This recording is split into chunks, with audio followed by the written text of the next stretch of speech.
കർത്താവ് ഇതുപോലെ ഒരു പദം ഉപയോഗിച്ചിട്ടുണ്ട്. ആമേൻ ആമേൻ ഞാൻ നിങ്ങളോട് പറയുന്നു. എന്റെ അർത്ഥം എന്താണ്?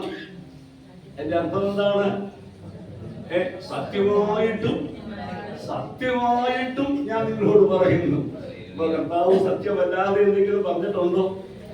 എപ്പോഴെങ്കിലും സത്യമല്ലാത്ത കാര്യം പറഞ്ഞിട്ടുണ്ടോ? ഇല്ല. യേശു പറഞ്ഞതെല്ലാം സത്യം തന്നെയാണ്. എന്നാൽ ചില വാക്കുകൾ പറയുമ്പോ കർത്താവ് ഈ പദം ഉപയോഗിച്ചിട്ടുണ്ട്, അല്ലേ? സത്യമായിട്ടും ഞാൻ നിങ്ങളോട് പറയുന്നു എന്ന് പറഞ്ഞാൽ ഈ വചനം നമ്മൾ വളരെ ശ്രദ്ധിക്കണമെന്നുള്ളത് മാത്രമല്ല, ചിലപ്പോൾ ഇത് വായിക്കുമ്പോൾ ഇത് അത്ര സത്യമല്ലെന്നും കൂടെ എന്ത് ചെയ്തേക്കാം, തോന്നാൻ സാധ്യതയുണ്ട്. ചിലപ്പോൾ പിശാച് പറയും ഇത് അത്ര സത്യമൊന്നും അല്ലെന്ന് ചിലരുടെയെങ്കിലും മനസ്സിൽ തോന്നാനും സാധ്യതയുണ്ട്, അല്ലേ? കാരണം താഴോട്ട് വായിക്കുന്നതെന്ന് അറിയാമോ? യേശു പറഞ്ഞു, എന്നിൽ വിശ്വസിക്കുന്നവൻ ഞാൻ ചെയ്യുന്ന പ്രവൃത്തി എന്നിൽ വിശ്വസിക്കുന്നവനും ചെയ്യും, അല്ലേ? ഇവിടെ ഇരിക്കുന്ന എല്ലാവരും കർത്താവിൽ വിശ്വസിക്കുന്നവരാണോ? കർത്താവിൽ വിശ്വസിക്കുന്നവരെല്ലാം ഒരു തർക്കമില്ലല്ലോ, അല്ലേ? പക്ഷെ കർത്താവ് പറഞ്ഞു, യേശു പറഞ്ഞു, ഞാൻ ചെയ്യുന്ന പ്രവൃത്തി എന്നിൽ വിശ്വസിക്കുന്നവനും ചെയ്യും. അത് സത്യമാണോ? സത്യമാണ്. എന്നാൽ യേശു ചെയ്ത പ്രവൃത്തി ചെയ്യുന്നവർ എത്ര പേരുണ്ട്? ഇന്ന് ഈ പ്രാർത്ഥനാലയത്തിലിരിക്കുന്നവരിൽ യേശു ചെയ്യുന്ന പ്രവൃത്തി ചെയ്യുന്നവർ എത്ര പേരുണ്ട്? കരമെത്താൻ പറയുന്നില്ല. എന്റെ കാരണമല്ലേ, നമുക്ക് ഒരു ആശങ്കയാണ്. പക്ഷേ കർത്താവ് പറഞ്ഞു മാറ്റമൊന്നുമില്ല. നമ്മൾ കർത്താവിൽ വിശ്വസിക്കുന്നവരാണ്, കർത്താവിന്റെ വചനം നമ്മൾ കേൾക്കുന്നു.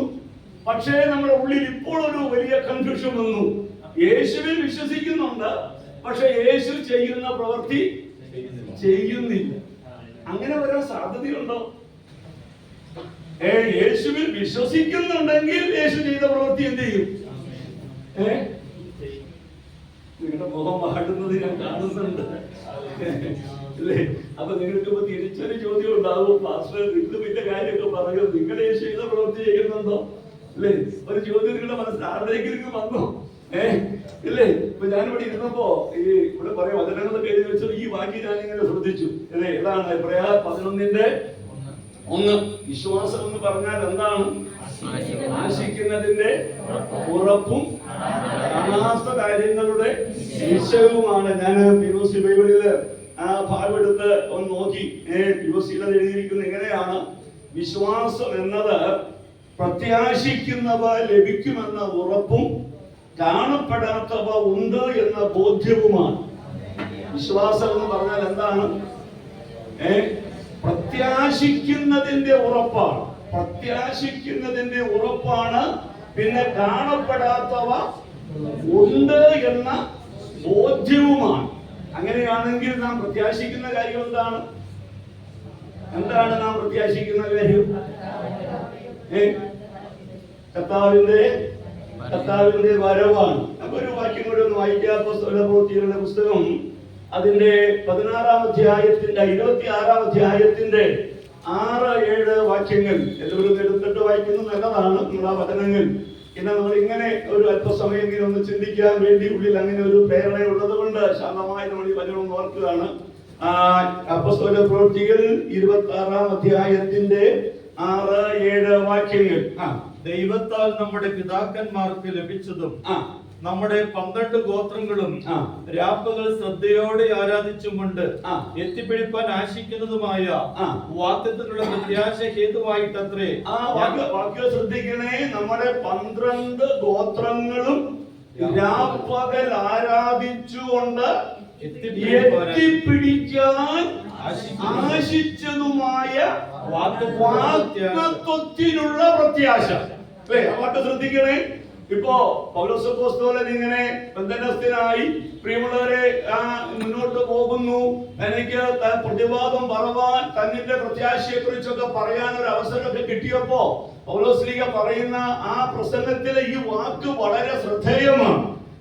യഹൂദന്മാർ തന്നെ പിടിച്ചു, യഹൂദ മതത്തിനെതിരെ അല്ലെങ്കിൽ താൻ സംസാരിക്കുന്നു, തന്നെ ആ നിലയിലൊക്കെ വിധിക്കാനും വിസ്തരിക്കാനും ഒക്കെ തയ്യാറാകുമ്പോ പൗലോസ് പറയുന്നൊരു വാക്ക് ഇതാണ്: നമ്മുടെ 12 ഗോത്രങ്ങളും എത്തിപ്പിടിക്കാൻ രാപ്പകൽ ദൈവത്തെ ആരാധിച്ചുകൊണ്ട് അവർ എത്തിപ്പിടിക്കാൻ ആഗ്രഹിച്ച ആ പ്രത്യാശയിലുള്ള വാഗ്ദത്വം അല്ലേ? അപ്പൊ ഓർക്കണേ, അല്ലെങ്കിൽ ആ വാഗ്ദത്വത്തിലുള്ള പ്രത്യാശ. അപ്പൊ വാഗ്ദത്വത്തിലുള്ള പ്രത്യാശ എന്ന് പറയുമ്പോ വാഗ്ദത്വം എന്താണ്?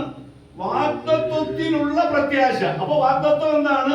നമുക്ക് വളരെ വ്യക്തമാണ്. 1 യോഹന്നാൻ 2:25, 1 യോഹന്നാന്റെ ലേഖനം 2:25 വായിക്കുന്നു: ഇതാകുന്നു അവൻ നമുക്ക് തന്ന വാഗ്ദത്വം. എന്താണ്?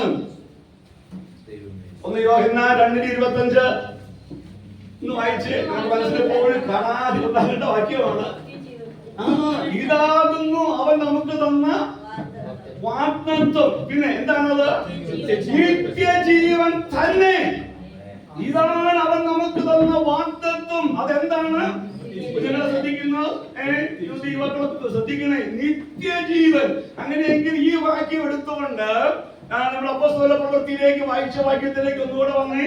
നമ്മുടെ പിതാക്കന്മാർ 12 ഗോത്രങ്ങളും രാപ്പകൽ ശ്രദ്ധയോടെ ദൈവത്തെ ആരാധിച്ചുകൊണ്ട് അവർ എത്തിപ്പിടിക്കാൻ ആശിച്ച വാഗ്ദത്വത്തിലുള്ള പ്രത്യാശ. ഈ 12 ഗോത്രങ്ങളും എത്തിപ്പിടിക്കാൻ ആഗ്രഹിച്ച എത്തിപ്പിടിക്കാൻ അവർ ആഗ്രഹിച്ച പ്രത്യാശ എന്തായിരുന്നു? ആ വാഗ്ദത്വം എന്തായിരുന്നു? നിത്യജീവനായിരുന്നു. എന്തിനു വേണ്ടിയാണ് അവർ ആഗ്രഹിച്ചത്? ദൈവങ്ങളെ, നമ്മളും എന്തിനു വേണ്ടിയാണ് ആഗ്രഹിക്കുന്നത്? നമുക്കുള്ള വാഗ്ദത്വം എന്താണ്? നമ്മുടെ വാഗ്ദത്വം നിത്യജീവൻ തന്നെ. അങ്ങനെയെങ്കിൽ നമ്മൾ വചനം ഓർക്കണം: വിശ്വാസം എന്നതോ പ്രത്യാശിക്കുന്നതിന്റെ ഉറപ്പ്. പ്രത്യാശിക്കുന്നത് എന്താണ്? നിത്യജീവൻ നമുക്ക് ലഭിക്കുമെന്നുള്ളതാണ്. നിത്യജീവനാണ് നമ്മുടെ പ്രത്യാശ. സ്വർഗ്ഗത്തിൽ പോകുന്നതും കർത്താവിന്റെ വരവെന്നുള്ളതൊക്കെ ഇതിന്റെ ഭാഗങ്ങളാണ്. ശരിക്കും അതിന്റെ ആകത്തുക എന്താണ്? നിത്യജീവൻ. അപ്പൊ നിത്യജീവൻ ലഭിക്കുമെന്ന ഉറപ്പ് അല്ലെ? 1-2 വാക്കുകൂടെ ചേർത്ത് വായിച്ചാൽ ആ നിത്യജീവനെ കുറിച്ച് പറയുന്നത് തീത്തോസിന്റെ ലേഖനം 1-ാം അധ്യായത്തിന്റെ 1-2 വാക്യങ്ങൾ കൂടെ ഒന്ന് ചേർത്ത് വായിക്കാമോ? തീത്തോസിന്റെ ലേഖനം 1-ാം അധ്യായത്തിന്റെ 1-2 വാക്യങ്ങൾ. എന്നെ ഫലമേൽപ്പിച്ച പ്രസംഗത്താൽ തക്ക സമയത്ത് തന്റെ വചനം വെളിപ്പെടുത്തിയ ഭോഷ്കില്ലാത്ത ദൈവം. ഇനിയുള്ള വാക്കുകൾ ശ്രദ്ധിക്കണേ. തക്ക സമയത്ത് തന്റെ വചനം വെളിപ്പെടുത്തിയ ഭോഷ്കില്ലാത്ത ദൈവം എന്ന് പറഞ്ഞ ഭോഷ്കു പറയാത്ത ദൈവം സകല കാലത്തിനു മുമ്പേ വാഗ്ദാനം ചെയ്ത നിത്യജീവന്റെ പ്രത്യാശ ഹേതുവായി. നമ്മളെ വാക്ക് ശ്രദ്ധിക്കുക, ഇങ്ങനെ ശ്രദ്ധിക്കണം. വാക്ക് ഭോഷ്കു പറയാത്ത ദൈവം. മക്കൾ ശ്രദ്ധിക്കുന്നുണ്ടോ? ഭോഷ്കു പറയാത്ത ദൈവം സകല കാലത്തിനും മുമ്പേ വാഗ്ദത്തം ചെയ്ത. അപ്പൊ ശരിക്കും ദൈവമക്കളെ, നമ്മൾ എന്താണ് എത്തിപ്പിടിക്കാൻ ആഗ്രഹിക്കുന്നത്? നമ്മുടെ ഉള്ളിലെ പ്രത്യാശ എന്താണ്? തിരുവെടുത്ത് പറയുന്നു, അത് നിത്യജീവനാണ്. ആ നിത്യജീവൻ ലഭിക്കുമെന്ന ഉറപ്പാണ്. ആ നിത്യജീവന്റെ ഉറപ്പാണ് നമ്മുടെ ഉള്ളിൽ എപ്പോഴും ഉണ്ടാകേണ്ടത്. അപ്പൊ വിശ്വാസം എന്ന് പറഞ്ഞാൽ പ്രത്യാശിക്കുന്നതിന്റെ ഉറപ്പാണ്. അടുത്ത വാക്കെന്താണ്? അല്ലല്ല, വിശ്വാസം എന്ന് പറഞ്ഞാൽ പ്രത്യാശിക്കുന്നതിന്റെ ഉറപ്പാണ്. അടുത്ത വാക്യം എന്താണ്? കാണാത്ത കാര്യങ്ങളുടെ നിശ്ചയമാണ്. കാണാത്ത കാര്യങ്ങൾ. അതിലെ വിവശീലത എഴുതിയിരിക്കുന്ന വാക്കിലെന്നറിയാമോ? കാണാത്തവ കാണപ്പെടാത്തവ ഉണ്ട് എന്ന ബോധ്യം. കാണപ്പെടാത്തവ ഉണ്ടെന്നുള്ള ബോധ്യം നമുക്ക് എങ്ങനെ ലഭിക്കുന്നേ? കാണപ്പെടാത്തവ. എന്താ കാണപ്പെടാത്തവ എന്ന് പറഞ്ഞാൽ? കാണപ്പെടാത്ത, നമ്മൾ ഇതുവരെ കാണാത്ത കാര്യം എന്താണ്? നിങ്ങൾ വളരെ ശ്രദ്ധിക്കണേ. ഇതിന്റെ ഉള്ളിൽ ദൈവാത്മാവ് ഈ വിഷയത്തെ കുറിച്ച് ഒരു ശക്തമായ ബോധ്യം തന്നു. അതുകൊണ്ട് ഇത് നിങ്ങൾക്ക് മനസ്സിലാകാൻ വേണ്ടി എന്നുള്ള നിലയിൽ നിന്നൊന്ന് പങ്കുവെക്കുക. നിങ്ങൾ മറ്റൊരു പ്രസംഗത്തിന്റെ രീതിയായിട്ടൊന്നും കാണാതെ എന്നോടൊപ്പം ഒന്ന് വരണേ. പ്രിയമുള്ളവരെ, നമ്മുടെ വിശ്വാസം, കാരണം പ്രധാനമായിട്ടും നമ്മൾ വായിച്ച വാക്യം നിങ്ങൾ മറക്കരുത്. യേശു പറഞ്ഞു, ഞാൻ ചെയ്ത പ്രവൃത്തി എന്നിൽ വിശ്വസിക്കുന്നവനും. അപ്പൊ ചെയ്യുന്നില്ലെങ്കിൽ അതിന്റെ അർത്ഥം എന്താ? നമ്മുടെ വിശ്വാസത്തിൽ എവിടെയോ പ്രശ്നമുണ്ട്. നമ്മുടെ വിശ്വാസത്തിൽ എവിടെയോ പ്രശ്നമുണ്ട്. അപ്പൊ വിശ്വാസം എന്ന് പറഞ്ഞാൽ എന്താണ്? അതിനെ കുറിച്ച് വ്യക്തമായ ചിത്രമാണ് എഴുതി വെച്ചിരിക്കുന്നത്, അല്ലെ? അത് പ്രത്യാശിക്കുന്ന കാര്യത്തിന്റെ ഉറപ്പാണ്. കാണപ്പെടാത്തവ ഉണ്ട് എന്ന ബോധ്യമാണ്. അപ്പൊ കാണപ്പെടാത്ത കാര്യം എന്താണ്? നിങ്ങൾ പറ, കാണപ്പെടാത്ത കാര്യം എന്താണ്? പറഞ്ഞ മക്കളെ, നിങ്ങൾ കാണപ്പെടാത്ത സ്വർഗം. പിന്നെ സ്വർഗം കണ്ടിട്ടുണ്ട് ആരെങ്കിലും? കണ്ടിട്ടില്ല. പിന്നെ നിത്യജീവൻ, അല്ലെ? നിത്യജീവൻ നമ്മൾ കണ്ടിട്ടില്ല, എങ്ങനെ ഞങ്ങളോട് അനുഭവിക്കാൻ പോവാണ്. പിന്നെ കാണപ്പെടാത്തവ പറഞ്ഞോ? കർത്താവിന്റെ വരവ്, അല്ലേ? അത് വരാൻ പോലെയുള്ളൂ. അന്നപ്പോ കർത്താവിന്റെ വരവെന്ന് പറയാതെ കർത്താവിനെ എന്ന് പറ. കർത്താവിനെ കണ്ടിട്ടുണ്ടോ ആരെങ്കിലും? കണ്ടിട്ടുണ്ടോ? ദൈവത്തെ ആരെങ്കിലും കണ്ടിട്ടുണ്ടോ? ഇല്ല. പിന്നെ പാപം ക്ഷമിച്ച് കിട്ടിയത് കണ്ടോ ആരെങ്കിലും? പാപം കഴുകിക്കളഞ്ഞത് ആരെങ്കിലും കണ്ടോ? കണ്ടില്ല. നരകം കണ്ടിട്ടുണ്ടോ? ചിലത് പറയും അത് കണ്ടിട്ടുണ്ട് മാസ്റ്റർ. ചെറിയൊരു നരകമൊക്കെ ഞങ്ങളുടെ ജീവിതത്തിലൊക്കെ ഇടയ്ക്ക് എന്ത് ചെയ്യാറുണ്ട്, അല്ലേ? ഒരു കുട്ടി നരകമൊക്കെ. അതാണോ നരകം പ്രിയമുള്ളവരെ? ചിലത് പറയുന്നത് സ്വർഗവും നരകമൊക്കെ അവിടെ തന്നെയാണ്.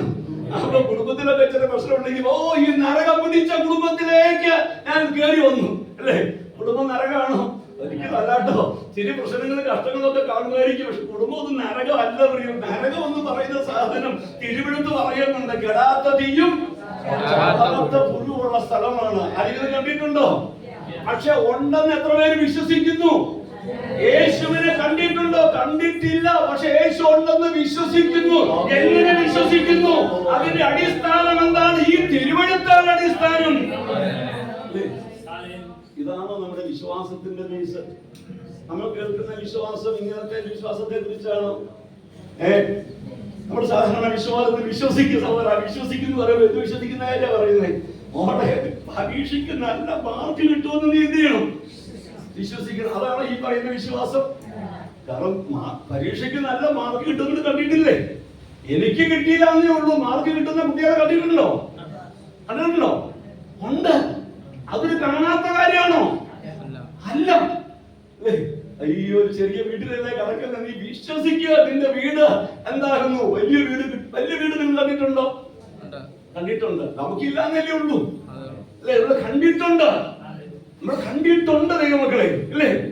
അതല്ല വിശ്വാസം. അത് ദൈവം തരും. നമുക്ക് ആവശ്യമുള്ളത് തരാൻ ദൈവം വിശ്വസ്തനാണ്. നമ്മുടെ കുഞ്ഞുങ്ങൾക്ക് നല്ല വിദ്യാഭ്യാസം കൊടുക്കാൻ ദൈവം വിശ്വസ്തനാണ്. പ്രിയമുള്ള, എന്നാൽ തിരുവെടുത്ത് പഠിപ്പിക്കുന്ന വിശ്വാസം എന്താണ്? ആ വിശ്വാസം എന്നതോ എന്താണ്? പ്രത്യാശിക്കുന്നതിന്റെ ഉറപ്പാണ്. എന്താണ് പ്രത്യാശിക്കുന്നത്?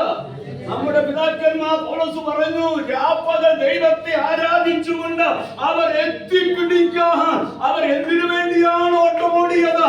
അവർ എത്തിപ്പിടിക്കാൻ ആഗ്രഹിച്ചത് എന്താണ്? ആ വാഗ്ദത്തത്തിലുള്ള പ്രത്യാശ. ആ വാഗ്ദത്തം എന്താണ്? അതാണ് നിത്യജീവൻ. ഈ നിത്യജീവൻ തരാനാണ് ആര് വന്നത്? യേശു കർത്താവ് ലോകത്തിലേക്ക് വന്നത്. അവിടെ കൊണ്ട് നിർത്തരുത്. ഇല്ലാത്തവയല്ല, കാണപ്പെടാത്തവ ഉണ്ട് എന്ന ബോധ്യമാണ്. ലേഖനം 1 അധ്യായ ദിവസങ്ങൾ ഇങ്ങനെ വായിക്കുകയൊക്കെ കുട്ടികളോട് ഇങ്ങനെ പങ്കുവെക്കുകയൊക്കെ ചെയ്യായിരുന്നപ്പോ ഞായറാഴ്ച നോഹയുടെ കാര്യം ഒന്ന് ചിന്തിച്ചു. നോഹയെ കുറിച്ച് എഴുതിയിരിക്കുന്ന വാക്യം എന്താണെന്നറിയാമോ? ലേഖനം 11:7 എഴുതിയിരിക്കുന്നത്, വിശ്വാസത്താൽ നോഹ അതുവരെ കാണാത്തവയെ കുറിച്ച് അങ്ങനെയാണ് എഴുതിയേക്കുന്നത്. അപ്പൊ അതുവരെ കാണാത്ത കാര്യം എന്താ? മഴ. അതുവരെ ഇല്ലാത്ത കാര്യമല്ല ഈ പറയുന്നത്. ഇല്ലാത്ത കാര്യം അതുവരെ മഴയാരും കണ്ടിട്ടില്ല, അല്ലെ? അതുവരെ കാണാത്തവയെ കുറിച്ച് പലതും നമുക്ക് ഇല്ലാത്തതുണ്ട്. പക്ഷെ അതുവരെ കാണാത്തതിനെ കുറിച്ച് അരുളപ്പാടുണ്ടായപ്പോ തന്റെ കുടുംബത്തിന്റെ രക്ഷയ്ക്ക് വേണ്ടി ഒരു പെട്ടകം പണിതെന്ന്. അയ്യോ, ആ പണി ഒരു വലിയ പണിയല്ലേ പ്രിയമുള്ളവരെ? നിങ്ങൾ ഈ പെട്ടകം പണിതെന്നൊക്കെ പറയുമ്പോൾ നിങ്ങളുടെ മനസ്സിലേക്ക് ആ പെട്ടകത്തിന്റെ ചിത്രം എന്താ വരുന്നത്? ഒരു പെട്ടകം പണിതെന്ന് പറയുമ്പോ എങ്ങനെയുള്ള പെട്ടകമായിരിക്കും പണിത്? ഒരു ബോട്ട് അല്ലേ മക്കളെ? ഒരു പെട്ടകം എന്ന് പറയുമ്പോൾ നോഹയും കുടുംബവും ഒക്കെ രക്ഷപ്പെടാൻ അല്ലേ ഒരു ബോട്ട് അല്ല. അതിൽ കൂടുതൽ എത്ര ചിത്രം വന്നിട്ടുണ്ട് ഈ പെട്ടകത്തെ കുറിച്ചുള്ള ചിത്രം? ഈ പെട്ടകത്തിന്റെ വലുപ്പത്തിലെന്ന് അറിയാമോ? നോഹ പണിത ദൈവം നോഹയോട് പെട്ടകം പണിതതിന്റെ ആ പെട്ടകത്തിന്റെ നീളത്തിലാന്ന് അറിയാമോ? അറിയാവുന്നവരൊന്ന് പറഞ്ഞേ. എത്രയാകെ നമുക്ക് തന്നെ എല്ലാരും പെട്ടകം പണിതൊന്ന് അശു പോയി അല്ലെ. ഇനിയിപ്പോ എത്രയായി നമ്മളത് ഓർത്തിട്ട് എന്താ കാര്യം അല്ലേ? പക്ഷെ നമുക്ക് ഓർക്കാൻ കാര്യമുണ്ട്. കാരണം പുതിയ നിയമത്തിൽ എഴുതിയിരിക്കുന്നേ, പുതിയ നിയമത്തിൽ വിശ്വാസത്തിന്റെ കാര്യം പറഞ്ഞപ്പോ നമുക്കുള്ള ദൂതായിരിക്കുന്നേ. വിശ്വാസത്താൽ നോഹ അതുവരെ കാണാത്തവയെ കുറിച്ച് അരുളപ്പാടുണ്ടായിട്ട് തന്റെ കുടുംബത്തിന്റെ രക്ഷയ്ക്ക് വേണ്ടി ഒരു പെട്ടകം പണിതു. ആ പെട്ടകത്തിന്റെ നീളം ദൈവം പറഞ്ഞു 300 മുഴം നീളമെന്ന്. 300 മുഴം എന്ന് പറയുമ്പോൾ ഒരു മുഴം 1.5 അടിയാണ്. അപ്പൊ എത്ര അടിയായി? 450 അടി നീളം, ഏകദേശം 1/2 കിലോ അല്ലേ? 450 അടി നീളം എന്ന് പറയുമ്പോൾ നിങ്ങൾ ശ്രദ്ധിച്ചു നോക്കിക്കേ, എത്ര അടി നീളം പോയി അല്ലേ? ഈ കെട്ടിടത്തിന് എത്ര പൊക്കം കാണും? ഇതിലൊരു 10 അടി കഷ്ടിയേ കാണുള്ളൂ, 9 അടിക്ക് കാണുള്ളൂ അല്ലേ? അതിന് ഉയരം എന്ന് പറയുന്നത് 30 മുഴം. 30 മുഴം ഉയരം എന്ന് പറയുമ്പോൾ 45 അടി, ഏകദേശം ഒരു 5 നില കെട്ടിടത്തിന്റെ ഹൈറ്റ്. 5 നില കെട്ടിടത്തിന്റെ ഹൈറ്റ്. ഇനി വീതി എന്ന് പറയുന്നത് 50 മുഴം, 75 അടി വീതി അല്ലേ? 75 അടി വീതി, 450 അടി നീളം. പിന്നെ എത്രയാണ്? 45 അടി ഉയരം. ഓ അതിന് പേര് അല്ലേ? മോശ പറയുകയാണ്, അല്ല നോഹ പറയുകയാണ്, ദൈവമേ പെട്ടകം പണിയാൻ പറഞ്ഞപ്പോ എന്തിനാ പെട്ടകം പണിയാൻ പറഞ്ഞേ? തന്റെ കുടുംബത്തിന്റെ, തന്റെ വീട്ടിൽ എത്ര പേരുണ്ട്? 8 പേർ. 8 പേർക്ക് എത്ര വേണം? ഒരു മുറി പോലെ. എന്തിനാ നീ കഷ്ടപ്പാട് മുഴുവൻ ഇത്രയും കഷ്ടപ്പെടുന്നത്? എന്നാ 8 പേർക്ക് വെള്ളം വരുമ്പോ രക്ഷപ്പെടാൻ എത്ര വേണം? വെയിലത്തോര ഒരു കൊച്ചു ബോട്ട് പോരെ അല്ലേ? കാര്യം ദൈവം അങ്ങനെയൊക്കെ പറഞ്ഞെങ്കിലും നമുക്ക് രക്ഷപ്പെടാൻ വേണ്ടിട്ട് എന്ത് ചെയ്യാം? ഒരു ചെറിയ ബോട്ട് അങ്ങ് ഉണ്ടാക്കാം അല്ലേ? ഉണ്ടാക്കിയിരുന്നെങ്കിലോ അങ്ങനെ നോഹയുടെ ചിന്ത അനുസരിച്ച് ഒരു ബോട്ട് ഉണ്ടാക്കി സംഭവിക്കും. നോഹയും കുടുംബവും രക്ഷപ്പെടാൻ പോകുന്നില്ലല്ലേ? തിരുവഴുത്ത് 37-ാം അധ്യായത്തിന്റെ അവസാനം 6-ന്റെ അവസാനം എഴുതിയിരിക്കുന്നു, ദൈവം കൽപ്പിച്ചതുപോലെ തന്നെ ചെയ്തെന്ന് പറഞ്ഞാൽ അതിന്റെ അർത്ഥം എന്താ? 300 മുഴത്തിൽ 1/2 മുഴം പോലും കുറച്ചില്ലെന്ന്. പ്രിയമുള്ളവരെ, എന്റെ കാര്യം എന്നറിയാമോ? നോഹ ദൈവത്തെ വിശ്വസിച്ചു. ദൈവം പറഞ്ഞതുപോലെ തന്നെ സംഭവിക്കും. വിശ്വാസം എന്ന് പറഞ്ഞാൽ കാണപ്പെടാത്തവ, കാണാത്ത കാര്യങ്ങളുടെ നിശ്ചയമാണ്. ഈ ജലപ്രളയം കൊണ്ട് ഭൂമിയെ നശിപ്പിക്കുമ്പോ ഞാൻ രക്ഷപ്പെടണമെങ്കിൽ ദൈവം എന്തു പറഞ്ഞു അതുപോലെ ഞാൻ ചെയ്യണം. എത്ര പേര് വിശ്വസിക്കുന്നവരോട്? എന്റെ ബോധ്യത്തിന് ചിലത് ചെയ്താൽ മതിയോ സഹോദരൻ? നമ്മുടെ ബോധ്യത്തിന് ചിലത് ചെയ്താൽ മതിയോ? അതോ ദൈവം പറഞ്ഞത് ചെയ്യണോ? അല്ലേ? പ്രിയമുള്ളവരെ, ഓർക്കണേ, ഞാൻ അത് സന്ദർഭയോട് ഓർപ്പിച്ച് നമുക്ക് മടങ്ങി വരാം. അപ്പൊ വിശ്വാസം എന്ന് പറഞ്ഞാൽ എന്താണ്? ഇന്ന് നമ്മൾ കാണുന്ന വിശ്വാസവും നമ്മൾ പറയുന്ന വിശ്വാസവും വേദപുസ്തകം പറയുന്ന വിശ്വാസവുമായിട്ട് വ്യത്യാസമുണ്ടോ? വിശ്വാസം എന്ന് പറഞ്ഞാൽ എന്താ? എനിക്ക് ഇന്നിന്റെ കാര്യങ്ങളൊക്കെ കിട്ടുമെന്ന് വിശ്വസിക്കുന്നതാണോ? കർത്താവിന് അവർക്ക് നിങ്ങൾക്ക് തരാൻ ദൈവം അതിയായവനാ. എന്തുടുക്കും, നിങ്ങൾ എന്ത് തിന്നും, പ്രിയമുള്ളവരെ എന്ത് കുടിക്കും, നിങ്ങൾ ഇതിനെ കുറിച്ച് ഒന്നും വിചാരപ്പെടണ്ട. നിങ്ങളുടെ സ്വർഗീയ പിതാവ് അത് അറിയുന്നെന്ന്. വിശ്വാസമുണ്ടോ? എന്റെ ആവശ്യം അറിയുന്ന ഒരു അപ്പൻ എനിക്ക് സ്വർഗത്തിലുണ്ടെന്ന്, എന്റെ തലമുറയുടെ ആവശ്യം അറിയുന്ന ഒരു അപ്പൻ സ്വർഗത്തിലുണ്ടെന്ന് ഇതിൽ എത്ര പേരാഴമായിട്ട് അറിയുന്നത് ബോധ്യമുണ്ട് ദൈവമക്കളെ. അതൊന്നും ആ കാര്യത്തിലുള്ള വിശ്വാസമാണെങ്കിൽ നമ്മൾ നിത്യതയിലേക്ക് എത്താൻ പോകുന്നില്ല കേട്ടോ. ഇതൊക്കെ കിട്ടും. ആ കാര്യം നമ്മൾ വിശ്വസിച്ചില്ലെങ്കിലും കർത്താവ് വാക്ക് പറഞ്ഞത് കൊണ്ട് നമുക്കത് തന്നിരിക്കും. പക്ഷേ ഉറപ്പെന്നാന്നറിയോ? തരണമെങ്കിൽ മുമ്പേ അവന്റെ രാജ്യവും നീതിയും അന്വേഷിക്കണം. ആ ദൈവത്തിന്റെ രാജ്യവും നീതിയും അന്വേഷിച്ച് അതിലേക്കുള്ള ഓട്ടത്തിലാണെങ്കിൽ ഈ ഭൂമിയിലെ കാര്യത്തിൽ മക്കളെ നിങ്ങൾ എന്ത് ചെയ്യണ്ട? ആരപ്പെടേണ്ടത് ആര് പറഞ്ഞു? ആശ്രയിക്കും. അങ്ങനെ ജ്ഞാനോദത്തിന്റെ പുസ്തകങ്ങൾ പറഞ്ഞു പോയാൽ മതി. ഞങ്ങളല്ലേ വിഷയത്തേക്ക് അഭിമുഖീകരിക്കുന്നത്. കൊച്ചു കൺഫ്യൂഷൻ കിട്ടാതെ വരുമ്പോ ഉള്ളിലെത്തി ഞങ്ങൾക്ക് മാത്രം അറിയാം അല്ലേ? വീട് പണി പൂർത്തിയാകാതിരിക്കുമ്പോൾ ആകുലതകൾക്ക് മാത്രം അറിയാം. പ്രിയമുള്ളവരെ, നിങ്ങൾ ആകുലപ്പെട്ടത് കൊണ്ട് എന്ത് സംഭവിക്കും? ആ ഒരു നീളം കൂട്ടാൻ പറ്റും ഒരു മുഴം. നിങ്ങൾ ആകുലപ്പെട്ടില്ലെങ്കിൽ കാര്യം നടക്കില്ലെന്നാണോ നിങ്ങൾ ചിന്തിക്കുന്നത്? പെരുവഴിയിലാകുമെന്നാണോ നിങ്ങൾ ചിന്തിക്കുന്നത്? ഒരിക്കലും അങ്ങനെ ചിന്തിക്കില്ല. അങ്ങനെ ഒരു ദൈവത്തെ അല്ല നാം പിൻപറ്റുന്നത്. യേശു പറഞ്ഞു നമ്മുടെ ആവശ്യം അറിയുന്ന ഒരു പിതാവുണ്ട്. എന്നാൽ നമ്മൾ ആ ചിന്തയിലേക്ക് മടങ്ങി വരികയാണ്. യേശു പറഞ്ഞു യോഹന്നാന്റെ സുവിശേഷം 14-ാം അധ്യായം 12-ാമത്തെ വാക്യം, എന്നിൽ വിശ്വസിക്കുന്നവൻ ഞാൻ ചെയ്ത പ്രവൃത്തി എന്നിൽ വിശ്വസിക്കുന്നവനും ചെയ്യും. അപ്പൊ യഥാർത്ഥ വിശ്വാസം നമ്മിലുണ്ടെങ്കിൽ യേശു ചെയ്ത പ്രവൃത്തി അത് ഏതെങ്കിലുമൊക്കെ നാം ചെയ്യും. എല്ലാം ചെയ്യുന്ന എഴുതിയിട്ടുണ്ടോ? യേശു ചെയ്ത എല്ലാം ചെയ്യുന്ന എഴുതിയിട്ടുണ്ടോ? ഇല്ല. പക്ഷെ യേശു ചെയ്ത പ്രവൃത്തി എന്ത് ചെയ്യും? അപ്പൊ യേശു ചെയ്ത പ്രവൃത്തി നാം ചെയ്യുന്നില്ലെങ്കിൽ, നമ്മിലൂടെ അത് വെളിപ്പെടുന്നില്ലെങ്കിൽ, നാം നമ്മുടെ വിശ്വാസം എന്ത് ചെയ്യണം? പരിശോധിക്കണം. നിങ്ങൾ കൺഫ്യൂഷനുണ്ടോ? അല്ല, നിങ്ങളൊന്ന് കേട്ടിരിക്കുക അല്ലേ? നമുക്ക് ദൈവത്തിനെ നിങ്ങൾ പരിശോധിക്കുക. അപ്പൊ യേശു ചെയ്ത പ്രവൃത്തികളൊന്ന് പറഞ്ഞാൽ മക്കളെ, യേശു എന്തൊക്കെ ചെയ്തേ? യേശു എന്തൊക്കെ ചെയ്തേ? രോഗികളെ സൗഖ്യമാക്കി, പിന്നെ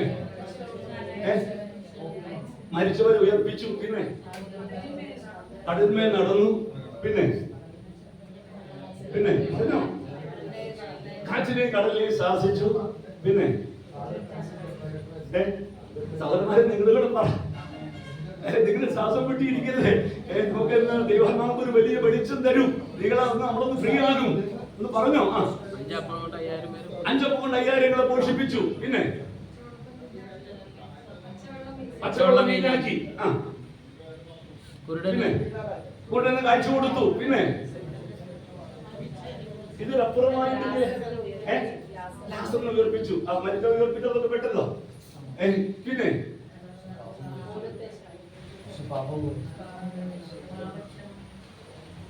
യേശു ചെയ്ത പ്രവൃത്തി അപ്പുറമായിട്ട് എന്തെങ്കിലും ഉണ്ടോ?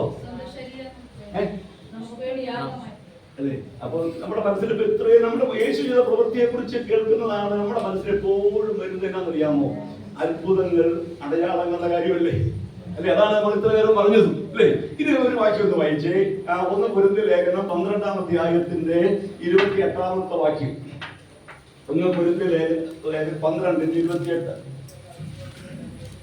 ദൈവം സഭയിൽ ഒന്നാമത് അപ്പോസ്തലന്മാർ, രണ്ടാമത് പ്രവാചകന്മാർ, മൂന്നാമത് ഉപദേഷ്ടാക്കന്മാർ, ഇങ്ങനെ ഓരോരുത്തരെ നിയമിക്കുകയും പിന്നെ വീര്യപ്രവൃത്തികൾ, രോഗശാന്തികളുടെ വരം, സഹായം ചെയ്യുവാനുള്ള വരം, പരിപാലന വരം, വിവിധ ഭാഷാവരം എന്നിവ നൽകുകയും ചെയ്തു.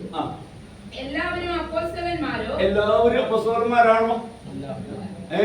അപ്പൊ അപ്പോസ്തലന്മാരായി നിയമിച്ചവർക്ക് മാത്രമല്ലേ അത് ചെയ്യാൻ പറ്റുള്ളൂ അല്ലേ? അപ്പോസ്തോലിക ശുശ്രൂഷ ചെയ്യണമെങ്കിൽ ആർക്കേ പറ്റുള്ളൂ?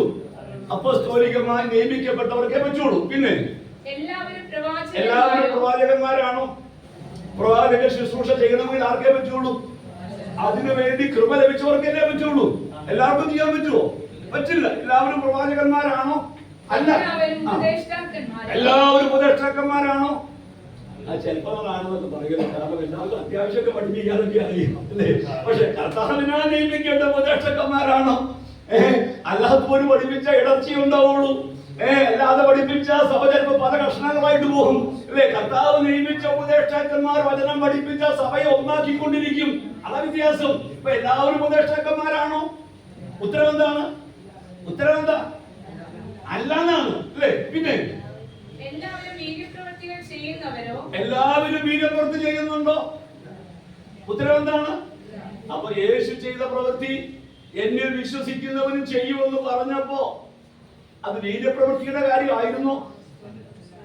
ആയിരുന്നോ? ആണെങ്കിൽ എല്ലാവരും ചെയ്യണ്ടേ? എല്ലാവരും വീര്യപ്രവൃത്തി ചെയ്യുന്നുണ്ടോ? ചെയ്യുന്നില്ല. നിങ്ങൾ എന്റെ കൂടെ ഉണ്ടോ? ഒന്ന് കരം ഉയർത്തി ദൈവത്തെ സ്തുതിച്ചേ. യേശു ചെയ്ത പ്രവൃത്തി എന്നവിടെ ഉദ്ദേശിച്ചത് വീര്യപ്രവൃത്തികളെ ആണെങ്കിൽ, നമ്മൾ പറഞ്ഞ എല്ലാം വീര്യപ്രവൃത്തിയാണല്ലോ. അതാണെങ്കിൽ ആരാണ് വീര്യപ്രവൃത്തി ചെയ്യുന്നത്? അതിനുള്ള കൃപാവരം ലഭിച്ചവരാണ്. അവർക്കേ അത് കഴിയുള്ളൂ അല്ലെ? വ്യക്തമല്ലേ? തിരുവനന്തപുരത്തും എല്ലാവരും വീര്യപ്രവൃത്തി ചെയ്യുന്നുണ്ടോ? ഉത്തരവെന്താണ്? ഇല്ല എന്നാണ്. അപ്പൊ ആര് ചെയ്യുന്നു? കൃപാവരങ്ങളിൽ വ്യത്യാസമുണ്ട്. ആ കൃപാവരം ലഭിച്ചവരാണ് അത് ചെയ്യുന്നത്. അപ്പൊ ആരെങ്കിലും അങ്ങനെ ചെയ്യുന്നുണ്ടെങ്കിൽ ഓർത്തോളണേ, അത് സ്വന്തം കഴിവല്ലാട്ടോ, അത് ദൈവം തന്ന കൃപാവരമാണ്. അയ്യോ, ഇവരൊക്കെ എന്നാ നോക്കിയിരിക്കുക കണ്ടോ, ഞാൻ പ്രാർത്ഥിച്ചപ്പോ തന്നെ രോഗി സൗഖ്യമായി എന്ന് ആരും മിടുക്ക് പറയല്ലേ. കാരണം അത് കൃപാവരമാണ്. അയ്യോ, ദൈവം തന്ന ദാനമാണ്. ശുശ്രൂഷയ്ക്ക് വേണ്ടി ഞാൻ നിങ്ങളുടെ മുമ്പിൽ നിന്ന് ഈ വചനം പറയുമ്പോൾ എന്റെ മിടുക്കല്ല സഹോദരങ്ങളെ, ഇത് ദൈവം തന്നൊരു ദാനമാണ് നിങ്ങളെ ശുശ്രൂഷിക്കാൻ. ഇതിന്റെ പേരാ കൃപാവരം എന്ന് പറയുന്നത്. എല്ലാവരും ഇതിനെ പ്രവൃത്തി ചെയ്യുന്നില്ല. അടുത്ത വാക്യം എന്താ? എല്ലാവർക്കും രോഗശാന്തിക്കുള്ള വരമുണ്ടോ? ഉണ്ടോ? ഉത്തരം എന്താണ്? ഇല്ല എന്നാണ്. രോഗശാന്തിക്കുള്ള വരം ലഭിച്ചവർ എന്ത് ചെയ്യും? അപ്പൊ ഈ കൃപാവരം ലഭിക്കുന്നത് അവരുടെ കഴിവുകൊണ്ട് ലഭിക്കുന്നതാണോ? ആത്മാവ് ഇച്ഛിക്കുന്നത് പോലെയാണ് 12ാം അധ്യായത്തിൽ ഈ വരങ്ങളൊക്കെ പകർത്തു കൊടുക്കുന്നത്, അല്ലേ? എല്ലാവർക്കും രോഗശാന്തിക്കുള്ള വരം ഇല്ല, ലഭിച്ചവർ അത് ചെയ്യും. അടുത്ത വാക്യം. നമ്മളെ കൺഫ്യൂഷൻ ആക്കുന്ന ഒരു കാര്യമാണ്. ഞാൻ ഒരു സമയം വരെയൊക്കെ പറഞ്ഞിരുന്നു കേട്ടോ. കാരണം എല്ലാവരും അന്യഭാഷയെ സംസാരിക്കുന്നുവോ? ഉത്തരം എന്താണ്? ഇല്ല. അപ്പൊ നമ്മുടെ രക്ഷപ്പെട്ടു, അല്ലേ? കാര്യം എന്താ? എല്ലാവരും അന്യഭാഷയെ പറയുന്നില്ലല്ലോ. അപ്പോ എല്ലാവരും അന്യഭാഷയെ പറയുന്നില്ല എന്ന ഒറ്റ വാക്കുകൊണ്ട് നമ്മൾ എല്ലാവർക്കും അന്യഭാഷ വേണ്ടാന്നൊക്കെ അങ്ങ് ചിന്തിച്ചു. അതുകൊണ്ട് അന്യഭാഷ പറയുന്നവർ തന്നെ സഭയിൽ എത്ര പേരുണ്ട്? നെടുമ്പാശ്ശേരി സഭയിൽ അന്യഭാഷ പറയുന്ന എത്ര പേരുണ്ട്? പറയാൻ വേണ്ടിട്ട് ആരും പറയല്ലേ. ദൈവം അതിന് കൃപ തന്നവർ എത്ര പേരുണ്ട്? ചുരുക്കോ, അല്ലേ? പക്ഷെ പൗലോസ് പറയുന്നു, നിങ്ങൾ എല്ലാവരും എന്ത് ചെയ്യണമെന്ന്. അപ്പൊ കുറച്ചുപേരെ പറയുകയാണെങ്കിൽ പിന്നെ ഇങ്ങനെ പറയേണ്ട കാര്യമുണ്ടോ? ഇങ്ങനെ പഠിപ്പിക്കേണ്ട കാര്യമുണ്ടോ? എന്റെ അർത്ഥം എന്താണെന്നറിയാമോ? ഈ വചനം വായിച്ചാൽ അറിയാം. അന്യഭാഷ 2 വിധത്തിലുണ്ട്. പ്രിയമുള്ളവർ, ഇവിടെ പറയുന്ന കൃപാവരമാണ്. കൃപാവരമായി ലഭിക്കുന്ന അന്യഭാഷ എല്ലാവരും പറയുന്നില്ല. അത് പറയണമെങ്കിൽ വ്യാഖ്യാനി ഉണ്ടാകണം. വ്യാഖ്യാനിക്കുന്ന ഭാഷയാണ്. എന്നാൽ വ്യക്തിപരമായി ആത്മീക വർധന ലഭിക്കുന്ന ഭാഷയുണ്ട്. പരിശുദ്ധാത്മാവിനെ പ്രാപിക്കുമ്പോൾ അതിന് അടയാളമായി ലഭിക്കുന്ന അന്യഭാഷയുണ്ട്. അത് സഭയ്ക്ക് വേണ്ടിയല്ല, വ്യക്തികൾക്ക് വേണ്ടിയാണ്. ആ അന്യഭാഷ എല്ലാവരും പറയണമെന്ന് പൗലോസ് ആഗ്രഹിക്കുന്നു. ദൈവങ്ങളെ അവനില്ലാത്തവർക്ക് വേണ്ടി ആഗ്രഹിക്കണം. എന്തിനാണ് അന്യഭാഷയെ സംസാരിക്കുന്നവൻ? തനിക്ക് താൻ ആത്മീക വർധന വരുത്തുന്നു, താനും ദൈവത്തോട് സംസാരിക്കുന്നു. പ്രിയമുള്ളവർ, പരിശുദ്ധാത്മാവ് ലഭിച്ചതിന്റെ അടയാളമായി പ്രിയമുള്ളവർ അന്യഭാഷ ലഭിക്കുമ്പോൾ ഒരുവൻ അന്യഭാഷയിൽ സംസാരിക്കുന്നതിലൂടെ, പ്രാർത്ഥിക്കുന്നതിലൂടെ, ദൈവത്തെ സ്തുതിക്കുന്നതിലൂടെ വ്യക്തികൾക്ക് ആത്മീക വർധന ഉണ്ടാകുന്നു. അതുകൊണ്ട് അന്യഭാഷ പറയുന്നവന് ശ്രദ്ധിച്ചോളണം, ആത്മീക വർധന ഉണ്ടാകുന്നുണ്ടോ, അല്ലേ? ആത്മീകമായ വളർച്ച വരുന്നുണ്ടോ? ആത്മീയ കാര്യങ്ങളിൽ വളർച്ച വരുന്നുണ്ടോ, അല്ലേ? അതിനാ അന്യഭാഷ. അപ്പൊ എല്ലാവരും അന്യഭാഷയെ സംസാരിക്കുന്നില്ലെന്ന് പറഞ്ഞാൽ കൃപാവരം വ്യാഖ്യാനിക്കുന്ന ഭാഷയില്ലെന്നാണ്. അപ്പൊ നമ്മളിപ്പോ എന്താ പറഞ്ഞു വന്നേ? നമ്മളിത് വായിച്ചതിന് വേണ്ടിയിട്ടാ. യേശു ചെയ്ത പ്രവൃത്തി എന്താ? യേശു ചെയ്ത പ്രവൃത്തി യേശുവിൽ വിശ്വസിക്കുന്നവനും ചെയ്യുമെന്ന് പറഞ്ഞപ്പോ ഉദ്ദേശിച്ച പ്രധാനപ്പെട്ട കാര്യം വീര്യപ്രവൃത്തികൾ അല്ലാന്നൊക്കെ ബോധ്യം വന്നില്ലേ? വീര്യപ്രവൃത്തികളും ചെയ്യും. അതാരാണ്? അതിനുള്ള കൃപകൾ ലഭിച്ചവര് ചെയ്യും, അല്ലാതെ ചെയ്യാൻ പറ്റില്ലല്ലോ. പക്ഷെ കർത്താവ് പറഞ്ഞ എന്നിൽ വിശ്വസിക്കുന്ന ആളുകൾ ഞാൻ ചെയ്ത പ്രവൃത്തി ചെയ്യുമെന്ന് പറയുമ്പോ ഈ യേശു ചെയ്ത പ്രവൃത്തി എല്ലാവരും ചെയ്യാൻ ദൈവം ആഗ്രഹിക്കുന്നുണ്ട്. അത് വിശ്വസിക്കുന്നവർ ചെയ്യുമെന്നാണ് യേശു പറഞ്ഞത്. അങ്ങനെയെങ്കിൽ ആ പ്രവൃത്തി എന്താണ് നമുക്ക് അതിനെ കുറിച്ച് ഒന്ന് നോക്കണം. യോഹന്നാന്റെ സുവിശേഷം എടുക്കാമോ? 4-ാം അധ്യായം എടുക്കാമോ? യോഹന്നാന്റെ സുവിശേഷം 4-ാം അധ്യായത്തിന്റെ 32 മുതലുള്ള വാക്യങ്ങൾ വായിക്കാം. അതിന് അവൻ, നിങ്ങൾ അറിയാത്ത ആഹാരം ഭക്ഷിപ്പാൻ എനിക്കുണ്ട് എന്ന് അവരോട് പറഞ്ഞു. ആകിയാൽ വല്ലവനും അവന് ഭക്ഷിപ്പാൻ കൊണ്ടുവന്നുവോ എന്ന് ശിഷ്യന്മാർ തമ്മിൽ പറഞ്ഞു. യേശു അവരോട് പറഞ്ഞത്, എന്നെ അയച്ചവന്റെ ഇഷ്ടം ചെയ്ത് അവന്റെ പ്രവൃത്തി തികയ്ക്കുന്നത് തന്നെ എന്റെ ആഹാരം. നിങ്ങൾ വളരെ ശ്രദ്ധിക്കണേ. യേശു പറഞ്ഞത് യോഹന്നാൻ 14:12 വായിച്ചത്. മോളെ ഏതായിരുന്നു? 14:12 വായിച്ചത് ഏതായിരുന്നു? ഞാൻ ചെയ്ത പ്രവൃത്തി എന്നിൽ വിശ്വസിക്കുന്നവരും ചെയ്യും. അപ്പൊ യേശു ചെയ്ത പ്രവൃത്തി എന്താണ്? യഥാർത്ഥ വിശ്വാസം നമ്മിൽ ഉണ്ടെങ്കിൽ നാം യേശു ചെയ്ത പ്രവൃത്തി ചെയ്യും. ചെയ്യുന്നില്ലെങ്കിൽ നമ്മുടെ വിശ്വാസം നാം പരിശോധിക്കണം. കാരണം അവസാനം വരെ മുറുകെ പിടിക്കേണ്ടത് ഈ വിശ്വാസമാണ്. ഈ വിശ്വാസമാണ് നമ്മെ നിത്യതയിൽ എത്തിക്കുന്നത്. ആദ്യ വിശ്വാസം അവസാനത്തോളം മുറുകെ പിടിച്ചാൽ നാം ക്രിസ്തുവിൽ പങ്കാളികളായി തീരും. വിശുദ്ധന്മാർക്ക് ഒരിക്കലായി ഫലമേൽപ്പിച്ച ഈ വിശ്വാസത്തിന് വേണ്ടിയാണ് നാം പോരാടേണ്ടത്. പിശാചിന്റെ ലക്ഷ്യം എന്ന് പറയുന്നത് ഈ വിശ്വാസം എടുത്ത് കളയാനാണ്. യേശു പറഞ്ഞു, മനുഷ്യപുത്രൻ വരുമ്പോൾ ഭൂമിയിൽ ഈ വിശ്വാസം കണ്ടെത്തുമോ? ഇപ്പൊ കർത്താവിന്റെ വരവ് അടുക്കുമ്പോൾ ഈ വിശ്വാസം എന്ത് ചെയ്യും? അനേകർക്ക് നഷ്ടപ്പെടും.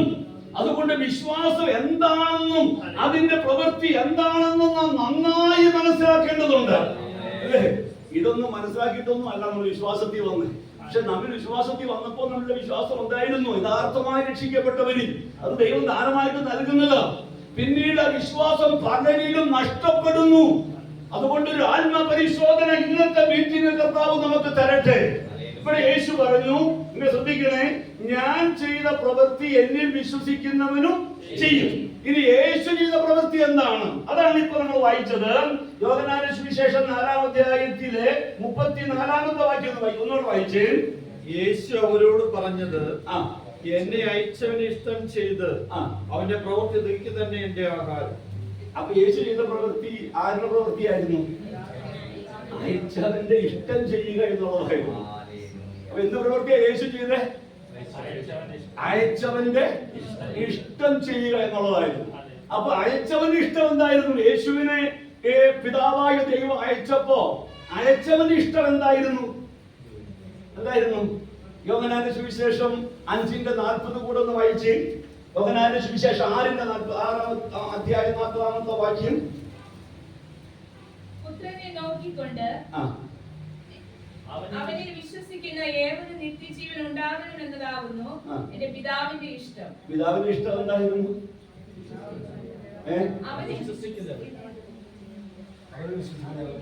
അവൻ എനിക്ക് തന്നതിലൊന്നും പിതാവിന്റെ ഇഷ്ടം എന്തായിരുന്നു?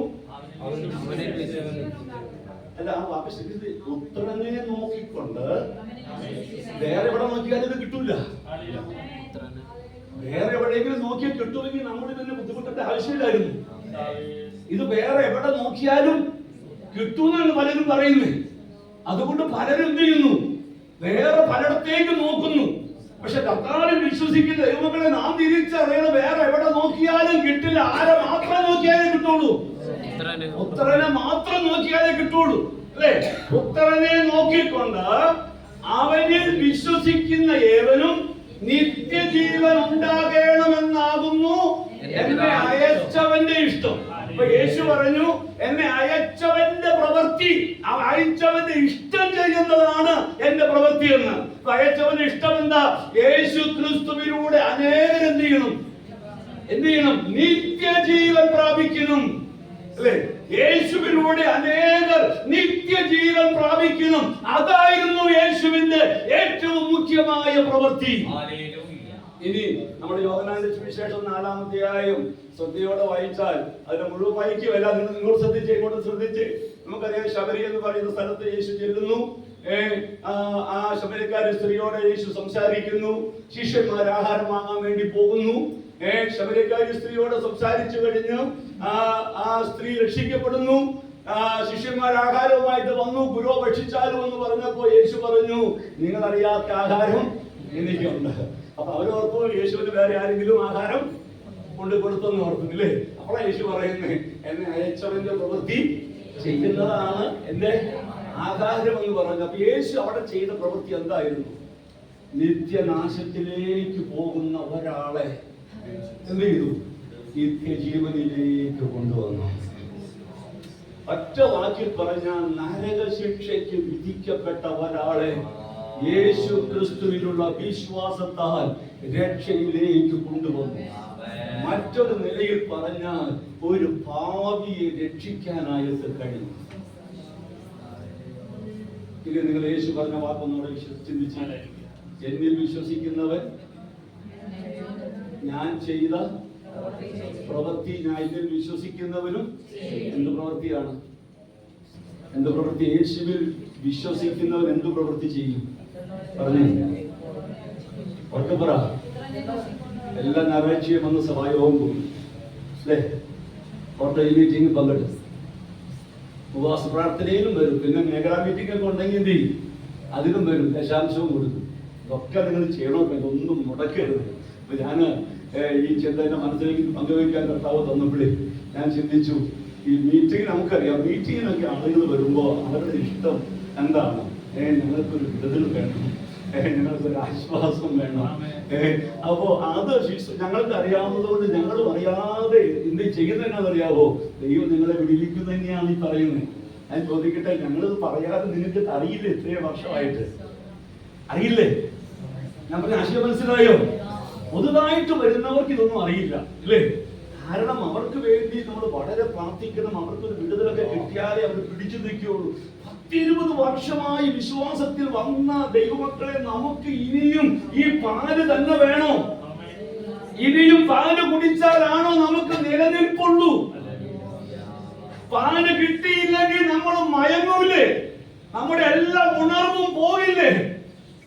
അതുകൊണ്ട് ഞങ്ങളും പ്രലോഭിപ്പിക്കപ്പെടുകയാണ്.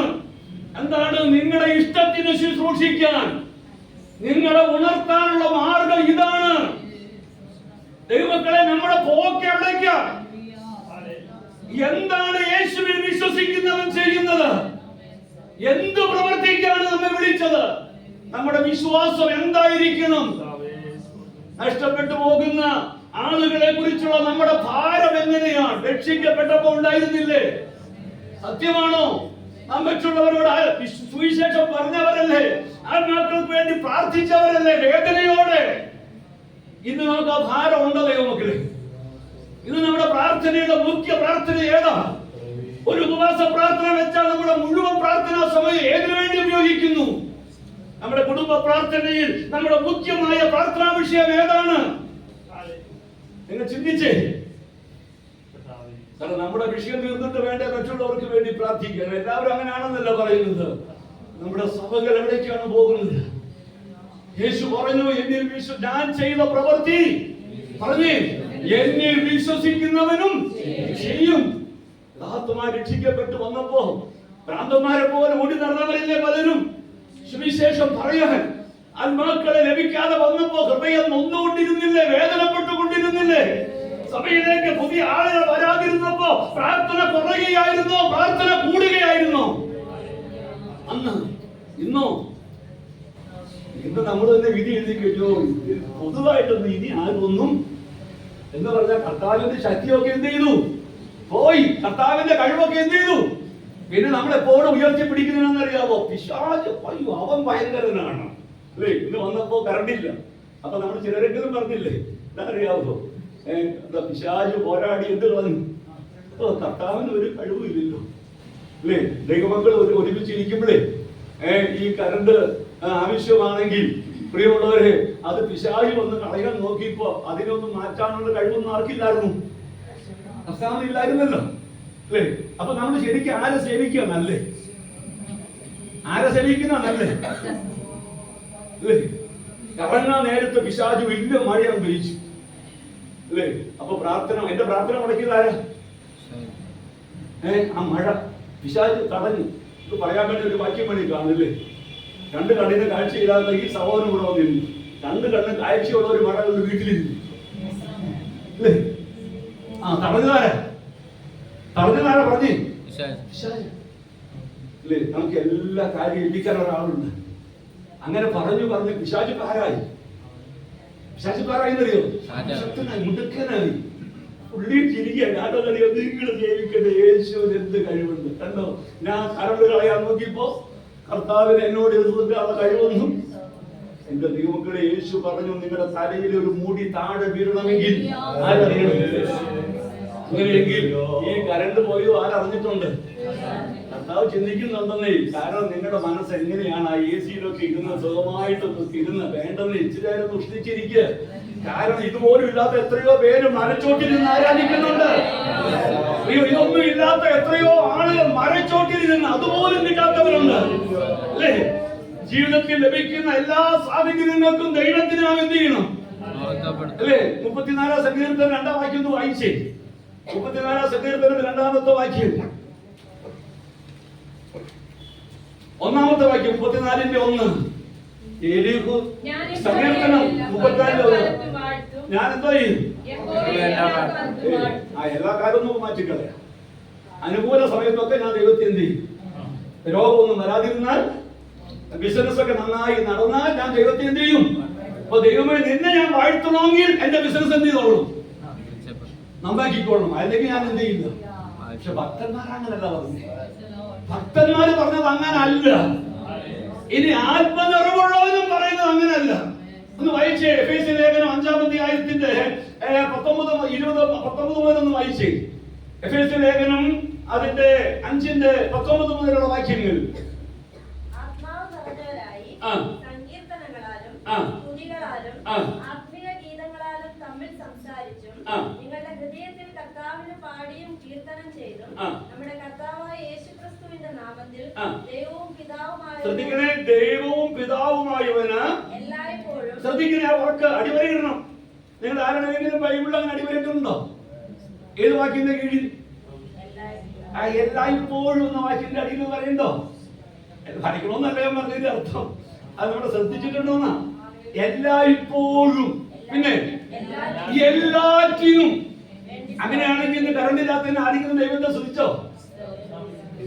എല്ലാറ്റിനും അല്ലേ? എല്ലായ്പ്പോഴും എല്ലാറ്റിനും അല്ലേ? അങ്ങനെ സ്തോത്രം ചെയ്യുന്നവരാണെങ്കിൽ ദൈവത്തെ ആരാധിക്കാൻ ദൈവദാസന്മാര് കഷ്ടപ്പെടണം അല്ലേ? ദൈവം ചെയ്ത നന്മകളുടെ ലിസ്റ്റൊക്കെ പറഞ്ഞ ദൈവമക്കളെ ഉണർത്തി അല്ലേ? ഞാനൊരു ശുശ്രൂഷകനാണ്. ഇങ്ങനെയൊക്കെ ചെയ്താലേ ദൈവമക്കൾ എന്ത് ചെയ്യുള്ളൂ? ഒരു പാട്ടെങ്കിലും ശരിക്കും വരുള്ളൂ. അത് വേണമെന്നാ ചോദിക്കുന്ന ദൈവമക്കളെ. ആത്മാവ് നിറഞ്ഞവരാണെങ്കിൽ അവരെന്തോ ചെയ്യും? അവർ എല്ലാറ്റിനും വേണ്ടി ദൈവത്തെ സ്തുതിക്കും. എല്ലാ കാലത്തും ദൈവത്തെ സ്തുതിക്കും. സന്തോഷവേളയിലും സന്താപവേളയിലും. കാരണം ദൈവം അറിയാതെ ഒന്നും എന്റെ ജീവിതത്തിൽ സംഭവിക്കുന്നില്ലെന്ന്. അതുകൊണ്ട് പിശാചിനെ നമ്മൾ ഉയർത്തണ്ട, പിശാചിനെ നമ്മൾ ബലം ശക്തിപ്പെടുത്തണ്ട. നാം സേവിക്കുന്ന ദൈവം സർവശക്തനാണ്. അവിടെ അറിയാതെ ഒന്നും എന്റെ ജീവിതത്തിൽ സംഭവിക്കുന്നില്ല. ദൈവത്തെ ഒന്ന് സ്തുതിക്കാമോ ദൈവമക്കളെ? ദൈവത്തെ ഒന്ന് സ്തുതിച്ച്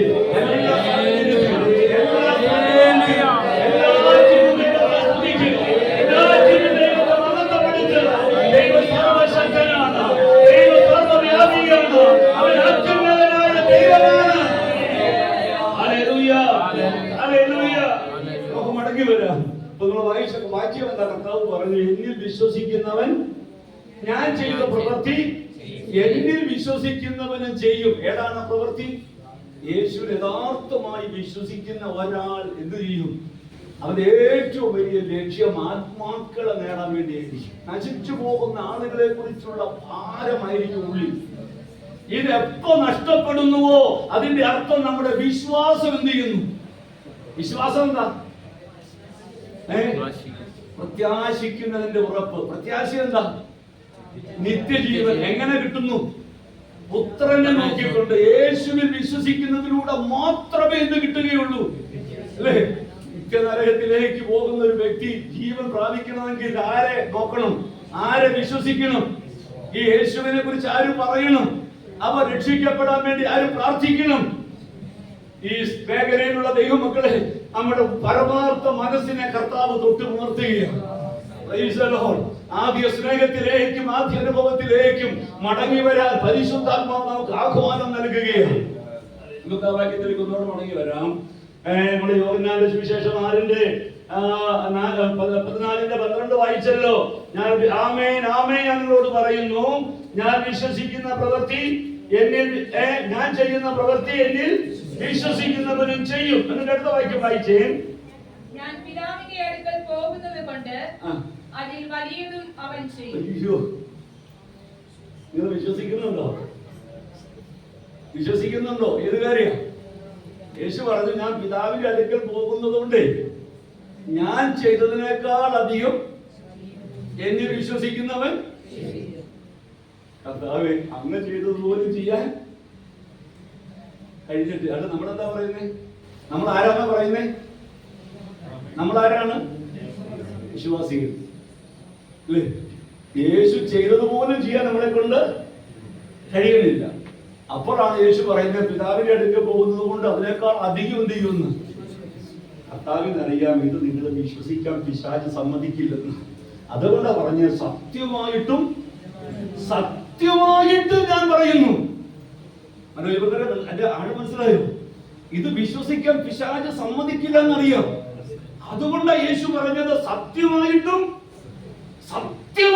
ഞാൻ പറയുന്നു, ഇതിന് ഒരു മാറ്റവും ഇല്ല. നിങ്ങൾ എന്നെ വിശ്വസിക്കുന്നുണ്ടെങ്കിൽ ഞാൻ ചെയ്ത പ്രവൃത്തി ചെയ്യും.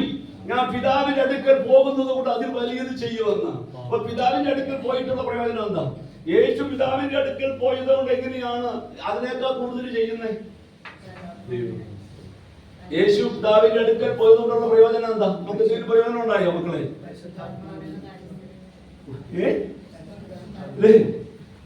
അപ്പോസ്തലരുടെ പ്രവൃത്തി 2-ാം അധ്യായം 32-33 അവൻ പിതാവിന്റെ അടുക്കലേക്ക് കയറിപ്പോയി. പരിശുദ്ധാത്മാവെന്ന വാഗ്ദത്തം പിതാവിനോട് വാങ്ങി. നിങ്ങളിൽ കേൾക്കുകയും കാണുകയും ചെയ്യുന്നത് പകർന്നു തന്നു. അപ്പൊ പിതാവിന്റെ അടുക്കൽ പോയതുകൊണ്ട് കിട്ടിയ പ്രയോജനം എന്താ? പരിശുദ്ധാത്മാവിനെ കിട്ടി. പരിശുദ്ധാത്മാവ് വരുമ്പോഴുള്ള പ്രയോജനം എന്താ? പരിശുദ്ധാത്മാവ് വരുമ്പോ ഓക്കെ ഓക്കെ ആദ്യം പറഞ്ഞ കാര്യം എന്താ? പരിശുദ്ധാത്മാവ് വരുമ്പോ അതിനു മുമ്പേ ഒത്തു പറഞ്ഞു, പരിശുദ്ധാത്മാവ് വരുമ്പോ ശക്തി ലഭിച്ചിട്ട് നിങ്ങൾ എന്ത് ചെയ്യും? യെരൂശലേമിലും യഹൂദയിലും എല്ലായിടത്തും ശമരിയിലും ലോകത്തിന്റെ അറ്റത്തോളവും നിങ്ങൾ എന്റെ. അപ്പൊ എന്തിനാ പരിശുദ്ധാത്മാവിനെ തന്നെ? അല്ലേ, അധികം കേൾക്കുന്ന പരിശുദ്ധാത്മാവ് ലഭിച്ച് ശക്തിയോടെ ദൈവത്തെ ആരാധിക്കണമെന്ന്. അപ്പൊ നമ്മുടെ ഉള്ളിൽ എന്താണെന്നറിയാമോ? അയ്യോ, അപ്പുറത്തിരിക്കുന്ന സഹോദരിക്ക് അന്യഭാഷ പറഞ്ഞ് ആരാധിക്കുമ്പോൾ ഒരു കൊതിയ, കർത്താവേ എനിക്കും പരിശുദ്ധാത്മാവ് തരണേ. എന്തിനു വേണ്ടിയാണ്? അന്യഭാഷിക ദൈവത്തെ കിട്ടാത്തതിന്റെ കാര്യം എന്താണെന്നറിയാമോ? ശരിക്കും എന്തിനാ പരിശുദ്ധാത്മാവിനെ തരുന്നേ? അല്ലേ, ആ കൂടെ ഇതൊക്കെ ഉണ്ട്. ആരാധിക്കണം, അതൊരു മാറ്റവും. എല്ലാവരും അന്യഭാഷയിൽ ആരാധിക്കണം. കൃപാവരങ്ങൾ അതൊന്നും ഒരു മാറ്റവും ഇല്ല ദൈവമക്കളെ. പക്ഷേ പരിശുദ്ധാത്മാവിന് വേണ്ടി കാത്തിരിക്കുന്ന ആരുടെയെങ്കിലും ഉള്ളിൽ സുവിശേഷം അറിയിക്കണമെന്ന താല്പര്യമുണ്ടോ? കർത്താവേ, എനിക്ക് കഴിയുന്നില്ല കർത്താവ്, എനിക്ക് അതിനുള്ള ധൈര്യമില്ല കർത്താവ്, എനിക്ക് പറ്റുന്നില്ല കർത്താവ്, ഒരാളോട് പോലും പറയാൻ എനിക്ക് കഴിയുന്നില്ല, എനിക്ക് അതിനുള്ള കഴിവ് തരണേ, എനിക്ക് അതിനുള്ള ശക്തി തരണേ, അങ്ങനെ ആത്മാവിൽ എന്നെ നിറയ്ക്കണേ, സുവിശേഷം പറയാൻ വേണ്ടി എന്നെ ശക്തീകരിക്കണമെന്ന് എത്ര ദൈവമൊക്കെ പ്രാർത്ഥിക്കുന്നുണ്ട്? എത്ര പേര് പ്രാർത്ഥിക്കുന്നുണ്ട്? ഞാൻ ചോദിക്കട്ടെ, ഈ പ്രാർത്ഥന ശരിക്കും ഉള്ളിലുണ്ടെങ്കിൽ കർത്താവ് തരാതിരിക്കുമോ? കർത്താവ് അതിനുവേണ്ടി കാത്തിരിക്കുന്നു. പരിശുദ്ധാത്മാവ് ലഭിച്ചാൽ നിങ്ങൾ എന്തോ ചെയ്യും? ശക്തി ലഭിച്ചിട്ട് യെരൂശലേമിലും, ആ വാക്ക് ശ്രദ്ധിക്കണേ, യെരൂശലേമിലും. അപ്പൊ സുവിശേഷ കർത്താവ് പറഞ്ഞു, ഞാൻ ചെയ്ത പ്രവൃത്തി, എന്നിൽ വിശ്വസിക്കുന്നവൻ ഞാൻ ചെയ്ത പ്രവൃത്തി ഞാൻ പിതാവിന്റെ അടുക്കൽ പോകുന്നത് കൊണ്ട് അതിനേക്കാൾ ചെയ്യും. ഇവിടെ ശിശുമാരൊക്കെ വിശ്വസിച്ചു, അവരെ കാത്തിരുന്നു. അവർ പറഞ്ഞു, ഞങ്ങളെ കൊണ്ട് കഴിയില്ല, പരിശുദ്ധാത്മാവിനെ സാധ്യമാണെന്ന് അവർ വിശ്വസിച്ചു. പരിശുദ്ധാത്മാവ് വന്നപ്പോ സംഭവിച്ചതെന്നറിയാമോ? ആദ്യം പ്രസംഗിക്കാൻ എഴുന്നേറ്റത് ആരാ? ശരിക്കും എഴുന്നേറ്റത് ആരായിരുന്നു?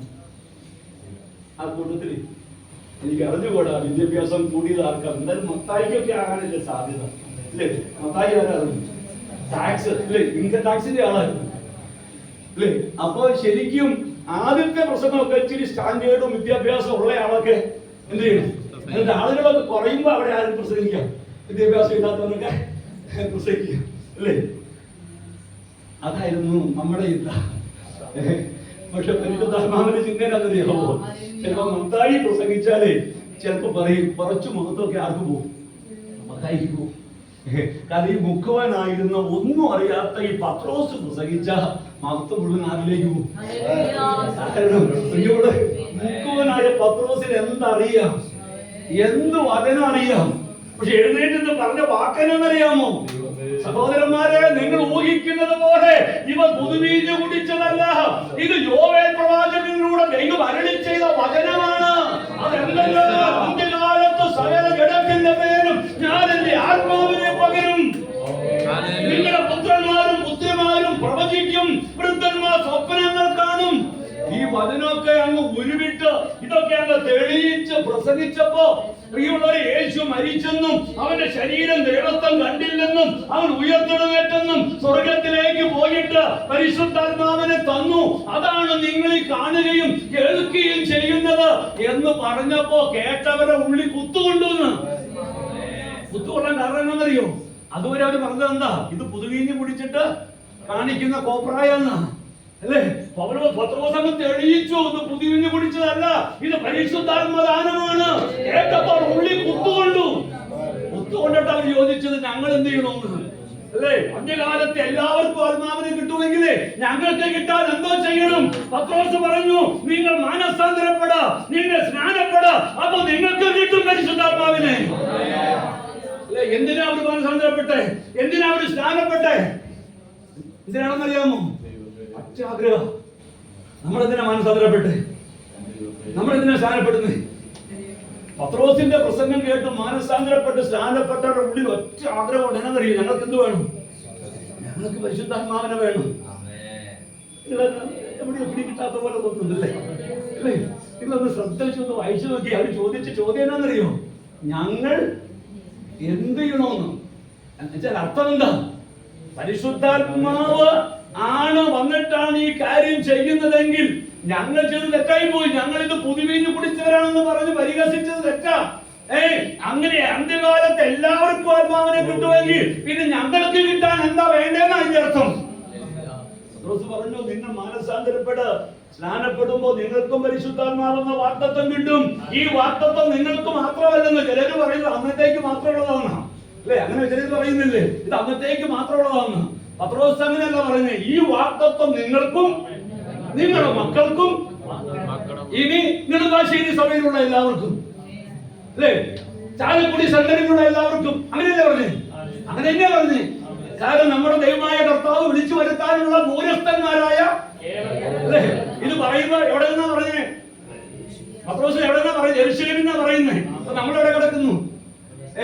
ഇന്ത്യയുടെ ഈ ഒരറ്റത്ത്, കേരളത്തിന്റെ ഒരറ്റത്ത് അല്ലെ? നമ്മുടെ ദൈവമായ കർത്താവ് വിളിച്ചു വരുത്താനുള്ള എല്ലാവർക്കും ഉള്ളതാ, എനിക്കുള്ളതാണ്.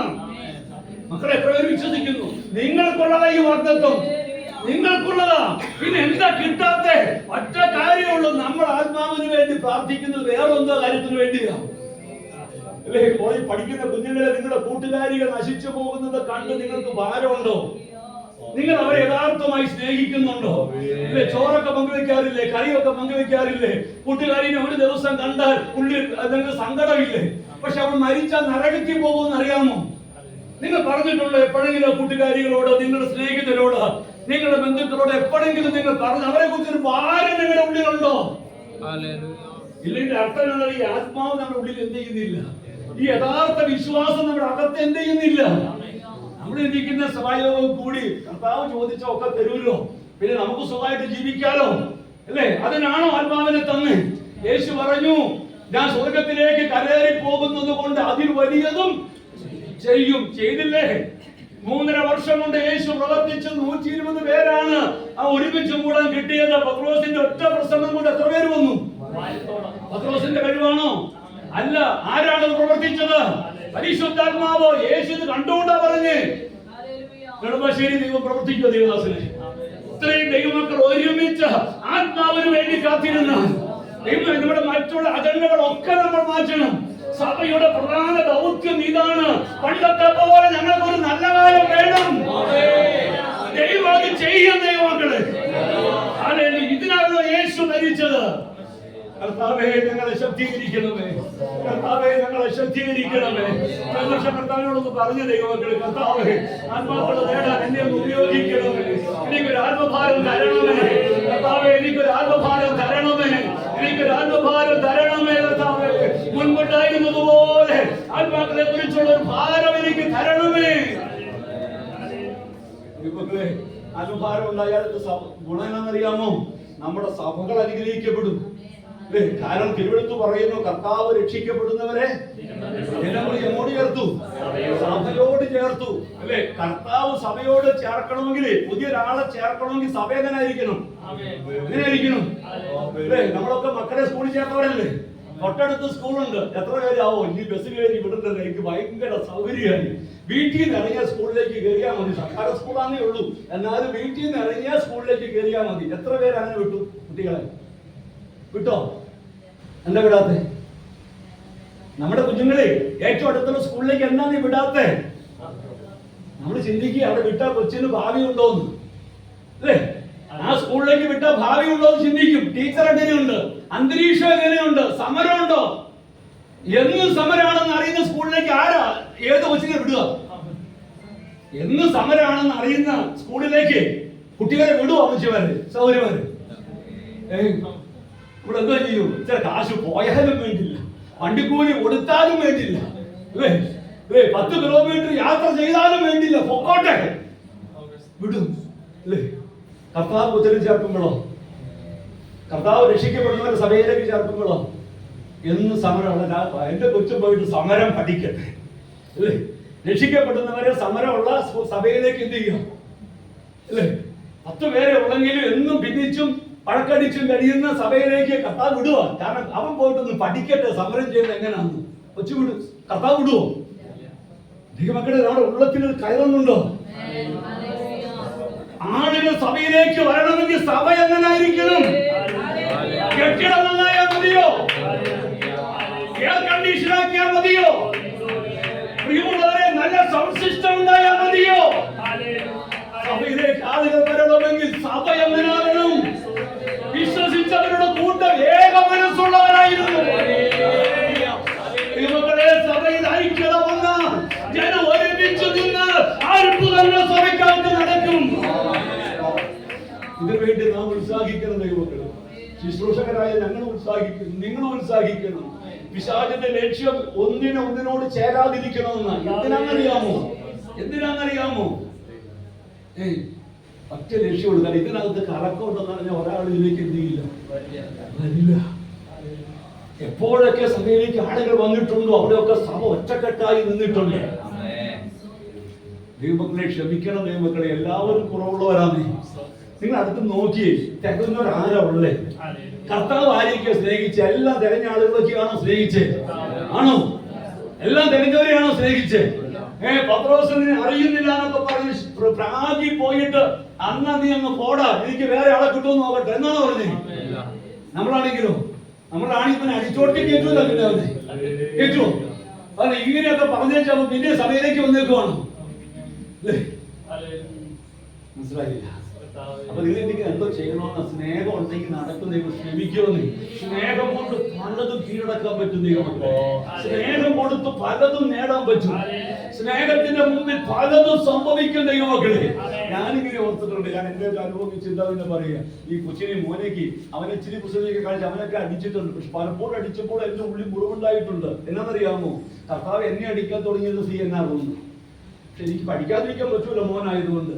പക്ഷെ കർത്താവ് എന്നെ അടിക്കാൻ തുടങ്ങിയെങ്കിലോ എന്ന് പറയുന്നത് അപ്പൊ ഞാൻ ശരിയാണോ? ശരിയായോ? ഞാൻ ചെയ്ത ഓരോ തെറ്റിനും അതുകൊണ്ട് മക്കളെ അടിക്കണമെന്നും അല്ലാട്ടോ പറഞ്ഞേ. കുഞ്ഞുങ്ങളെ എത്തിക്കേണ്ട മനസ്സ് പറഞ്ഞേട്ടോ. ഇനി അമ്മ ശരിയായിട്ട് ഞങ്ങൾ അങ്ങനെ ഒന്നും പറയല്ലേ. അപ്പനമ്മക്കൊരു അധികാരം കൊടുത്തിട്ടുണ്ട് മക്കളെ എങ്ങനെ വളർത്തണമെന്ന്, ശിക്ഷിച്ച് വളർത്തണമെന്ന്. അതുകൊണ്ട് നിങ്ങൾ രക്ഷപ്പെടുവൊന്നും വേണ്ട. പക്ഷേ ഇത് നമ്മുടെ മനസ്സാക്ഷി കുത്തുന്ന ഒരു കാര്യമല്ല ഈ പറഞ്ഞ്. എന്നറിയാമോ? കൊച്ചിനെ തല്ലുമ്പോ കുറ്റം ചെയ്തിട്ടാണ്. അപ്പോ ഞാൻ എങ്ങനെ അടിക്കണം? ഞാൻ ഉള്ളി വേദനിച്ചിട്ടുണ്ട്. താൻ പറഞ്ഞിട്ടുണ്ട്, കർത്താവേ അങ്ങ് ആഗ്രഹിക്കുന്നത് പോലെ ആകാൻ കഴിയണേ. ദൈവമക്കളെ, നമുക്ക് അങ്ങനെ ഒരു ബോധ്യം ഉണ്ടെങ്കിൽ നമുക്ക് അധികം പേരൊന്നും വിധിക്കാൻ കഴിയില്ല കേട്ടോ.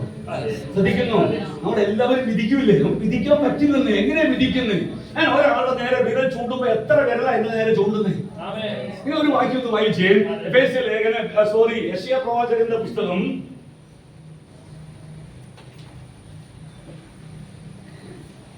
58-ാം അധ്യായം 9 മുതലുള്ള വാക്യങ്ങൾ.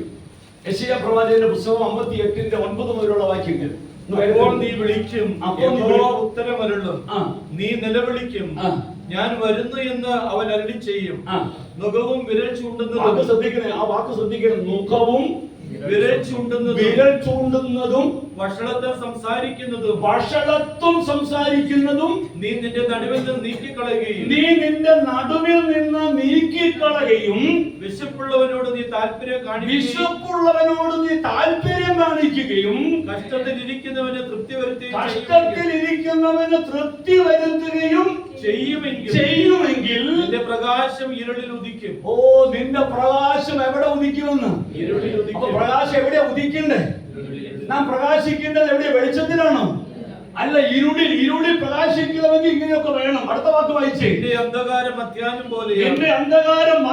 പോലെയാകും. പിന്നെ യഹോവ നിന്നെ എല്ലായ്പ്പോഴും നടത്തുകയും വരണ്ട നിലത്തിലും നിന്റെ വിശപ്പടക്കി നിന്റെ അസ്ഥികളെ ബലപ്പെടുത്തുകയും ചെയ്യും. പിന്നെ നനവുള്ള തോട്ടം പോലെ നീ ഒരു നനവുള്ള തോട്ടം പോലെയും വെള്ളം വറ്റിപ്പോകാത്ത നീരുറു പോലെയും ആകും.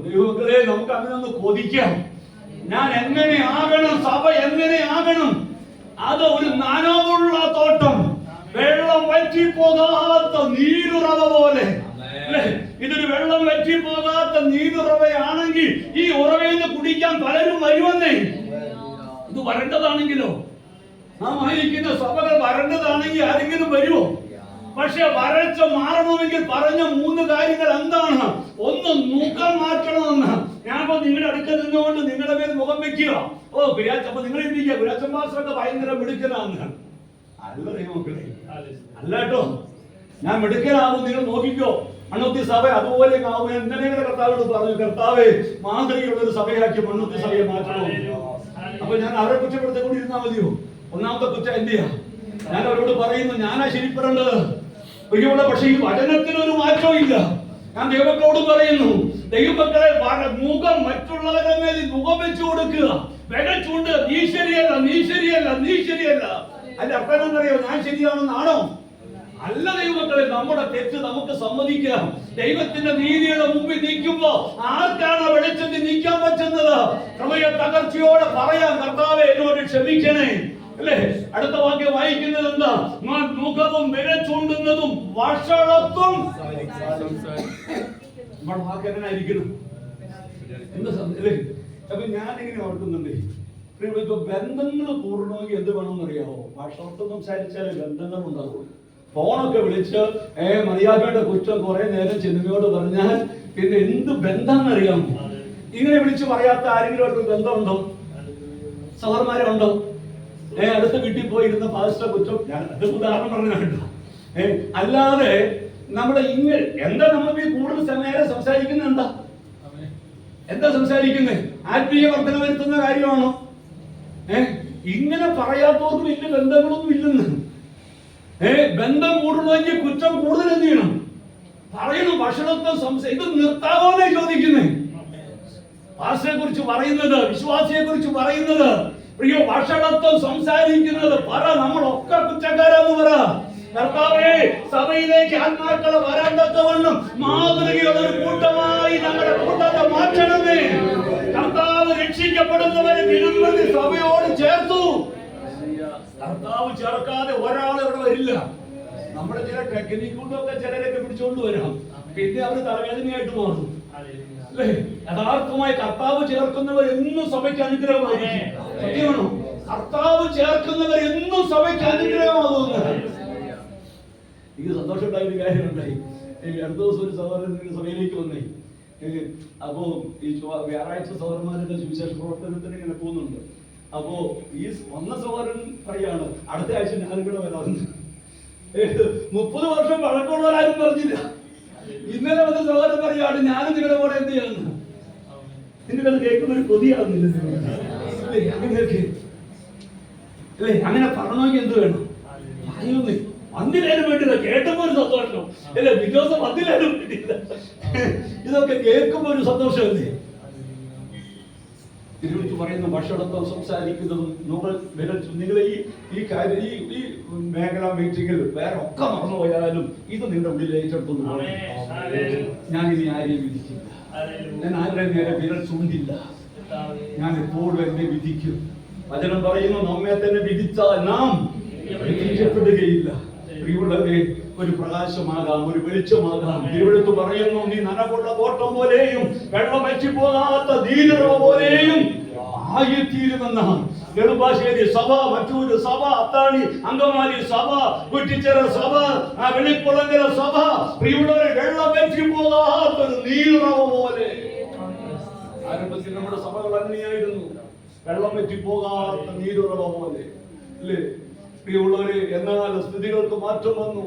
പക്ഷെ മടങ്ങി വന്നാൽ ഇനിയും നമ്മെ കർത്താവ് പഴയപോലെ ഉപയോഗിക്കും. ദൈവമക്കളെ, കഴിഞ്ഞ കാലങ്ങളെക്കാൾ ശക്തമായി എന്റെ കാലത്ത് ദൈവം ഉപയോഗിക്കും. ദൈവം വിശ്വസ്തനാണ്.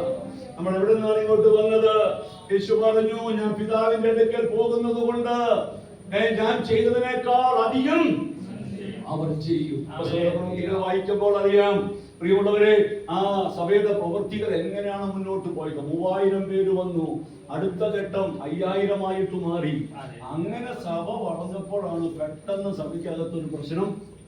ഇതൊക്കെ നമുക്ക് അറിയാമേ, അല്ലേ? കാരണം എബ്രായ ഭാഷക്കാർ യവന ഭാഷക്കാരുടെ നേരെ പുറപ്പെടുത്തു. ഇത് ആർക്കാ അറിയാത്ത, അല്ലേ? ഇത് ആർക്കാ അറിയാത്ത? പക്ഷെ കുഴപ്പമെന്നാ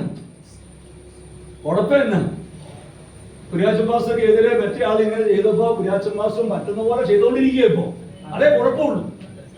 ആണോ? എന്നെ താത്ത നോക്കിയില്ല, എന്നാ പിന്നെ ആരട്ടെ ഞാനും നോക്കട്ടെ. എന്നെ താത്ത നോക്കിയില്ലേ, എന്നാ ആരട്ടെ ഞാനും നോക്കട്ടെ. ഇപ്പൊ ജയിച്ചതാരാ? താത്ത ജയിച്ചു, അല്ലേ? എബ്രായ ഭാഷക്കാർ എന്ത് ചെയ്തു? യവന ഭാഷക്കാർ എബ്രായ ഭാഷക്കാരൻ നേരെ പുറപ്പെടുത്തു. അപ്പോസ്തലന്മാരെ ചാടി വീഴും. നിങ്ങൾ പ്രാർത്ഥിക്കണേ, ഇങ്ങനെ ഒരു ചാടി വീഴുന്ന കുറച്ച് നേതൃത്വം ഉണ്ടാകും, അല്ലേ? കാരണം അവർക്കറിയാം ഇനി സഭ മുന്നോട്ട് പോവില്ല. ഇനി എത്ര സുവിശേഷം പറഞ്ഞാലും ജനം രക്ഷിക്കപ്പെടില്ല എന്നറിയാം. അതുകൊണ്ട് അവരെന്ത് ചെയ്തു? അവർ ഓടി വന്നു, പ്രിയരെ ഒരുമിച്ച് കൂട്ടി, വിഷയങ്ങൾക്ക് പരിഹാരം ഉണ്ടായി. അനന്തര ഫലം എന്നറിയാമോ? ആ വിഷയം പരിഹരിച്ചതിന്റെ പ്രയോജനം പറയാമോ? എന്താ ആണെന്ന് മറന്നുപോയില്ലേ?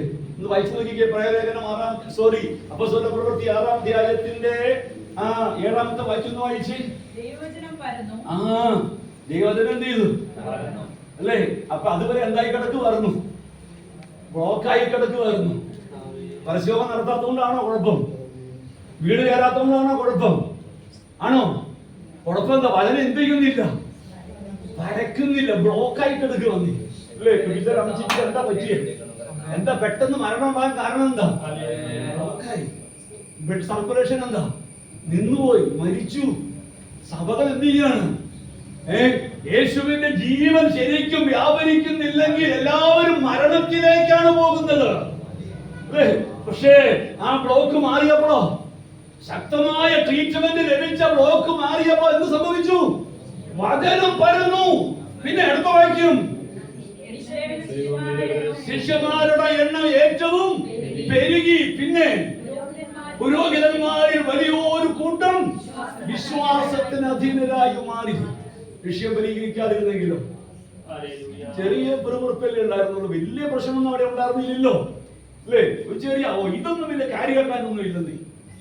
ദൈവമക്കളെ, ഒരാളോട് ഹൃദയത്തിൽ കയ്പുണ്ടായാൽ മതി, സ്വർഗം നമ്മുടെ പ്രാർത്ഥന കേൾക്കില്ല. അത്രമേശൊക്കെ എടുക്കാന്നേ, നമുക്ക് പാട്ടും പാടാം, കൈയടിക്കുകയും ചെയ്യാം, ഒച്ചയൊക്കെ ഉണ്ടാക്കാം. പക്ഷെ നിങ്ങൾ ഓർത്തോളം, ഒരാളോട് ഹൃദയത്തിൽ കയ്പ് വെച്ചുകൊണ്ടാണ് പ്രാർത്ഥിക്കുന്നതെങ്കിൽ ആ പ്രാർത്ഥന സ്വർഗത്തിലെത്തില്ല. ആര് പറഞ്ഞു? യേശു പറഞ്ഞു, ഞങ്ങളുടെ കടക്കാരോട് ഞങ്ങൾ ക്ഷമിച്ചതുപോലെ. അപ്പൊ ക്ഷമിച്ചെന്ന് പറയേണ്ടത് ആരാ? കുര്യാച്ചൻ പാസ്റ്റർ ക്ഷമിച്ചെന്ന് റജി പാസ്റ്ററാണോ പറയേണ്ടത്? അല്ല, ഹൃദയങ്ങളെ അറിയുന്ന ദൈവം പറയണം, അല്ലേ? ദൈവം പറയണമെങ്കിൽ എന്റെ ഉള്ളിൽ തകർച്ച വേണം. കർത്താവേ, എനിക്ക് മനോജ് അവരോട് ക്ഷമിക്കാൻ പറ്റുന്നില്ലല്ലോ. അല്ല, കാണാത്തവരൊക്കെ ക്ഷമിച്ചു എന്ന് പറയുന്നു, കാണുമ്പോ എന്റെ ഉള്ളിൽ ഒരു വിദ്വേഷം വരുക. കർത്താവേ, എന്നോട് കരുണ തോന്നണേ. ഞാൻ ഓർക്കുന്നു, കണ്ണുനീരോടെ അഭയാചന കഴിക്കുന്നെങ്കിൽ ക്ഷമിക്കാനുള്ള മനസ്സ് ദൈവം തരുന്ന മക്കളെ. അല്ലാതെ നമുക്ക് ആർക്കും സ്വാഭാവികമായിട്ട് കഴിവില്ല. ഈ 66 പുസ്തകം കാണാപ്പാടം പഠിച്ചാലും ക്ഷമിക്കാൻ പറ്റില്ല. കൃപ ആര് തരണം? ക്ഷമിക്കാനുള്ള കൃപ ആര് തരണം? ദൈവം തരണം. ദൈവം കൃപ തരണമെങ്കിൽ താഴ്മയുള്ള മനസ്സ് വേണം, പഠനത്തിന്റെ മുമ്പിൽ തകരുന്ന ഹൃദയം വേണം. കർത്താവേ, അവൻ താഴ്മയുള്ളവർക്ക് എന്ത് ചെയ്യുന്നു? താഴ്മയുള്ളവർക്ക് അവൻ കൃപ കൊടുക്കുന്നു. വചനം പരന്നു. നിങ്ങളുടെ അപ്പോസ്തല പ്രവൃത്തികളൊക്കെ ഒന്നോടെ വായിക്കുമ്പോ ഓരോ വിഷയങ്ങൾ പരിഹരിക്കുമ്പോഴും സഭ വളരുകയാണ്. ഓരോ വിഷയം പരിഹരിക്കുമ്പോഴും സഭയ്ക്ക് വളർച്ച ഉണ്ടാകുകയാണ്.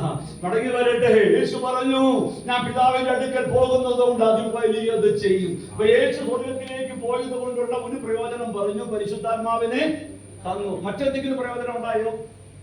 സ്വർഗത്തിൽ പോയതുകൊണ്ട്, യേശു പിതാവിന്റെ അടുക്കൽ പോയത് കൊണ്ട് മറ്റെന്തെങ്കിലും പ്രയോജനം ഉണ്ടായോ?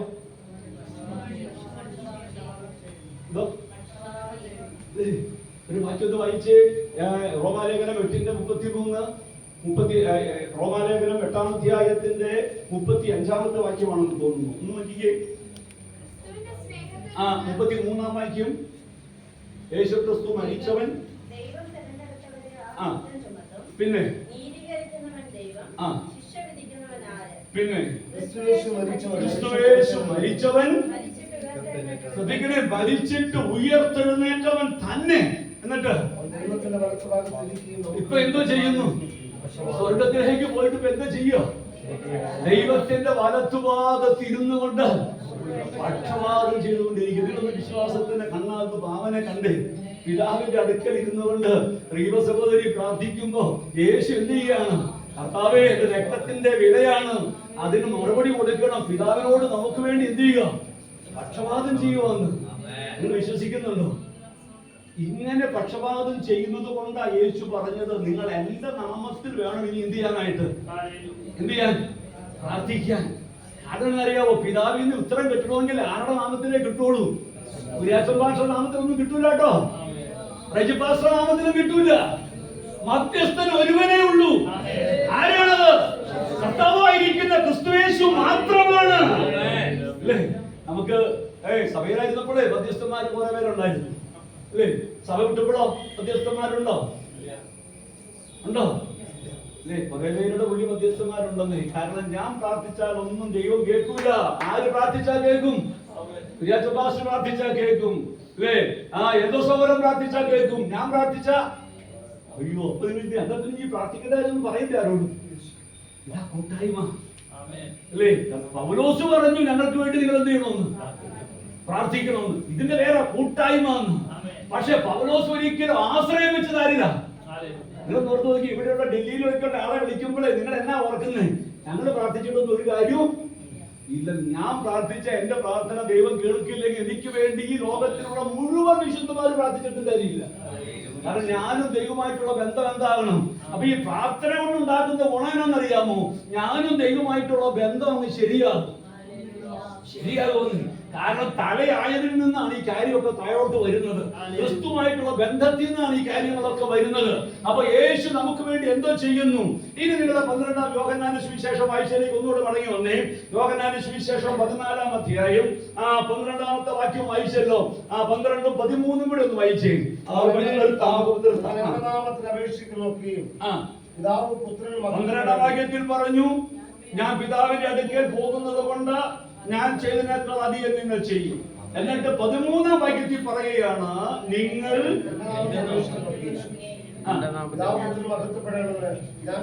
അപ്പൊ ഈ 12 വളരെ ശ്രദ്ധിക്കണേ. ഈ 12-ഉം 13-ഉം വാക്യങ്ങൾ ചേർത്ത് വായിക്കുമ്പോൾ യേശുവിന്റെ നാമത്തിൽ പിതാവിനോട് അപേക്ഷിക്കേണ്ട പ്രധാനപ്പെട്ട കാര്യം എന്താ?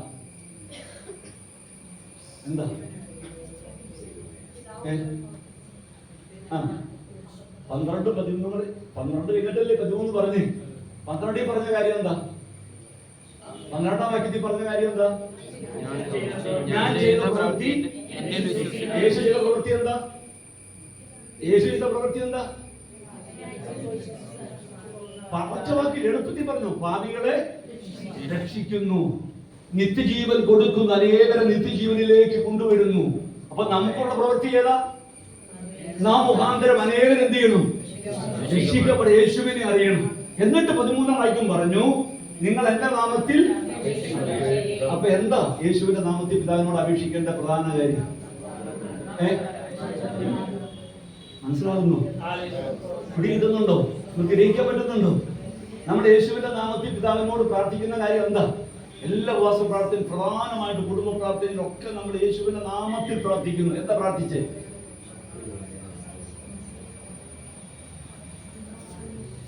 മനസ്സ് നിങ്ങൾ ഗ്രഹിക്കുന്നുണ്ടോ? രാമൻ പറയാമോ? രാമൻ പറയാമോ? ആത്മാക്കൾക്ക് വേണ്ടി പ്രാർത്ഥിച്ച ഉത്തരം കിട്ടുമോ? ആര് പറഞ്ഞു കിട്ടുമെന്ന്? യേശു. നിങ്ങൾ എന്റെ നാമത്തിൽ കർത്താവേ ഞങ്ങളുടെ കെട്ടിടയുടെ വാടകയ്ക്ക് എടുത്തു, ഇത്രയും കാര്യങ്ങളൊക്കെ ചെയ്തു.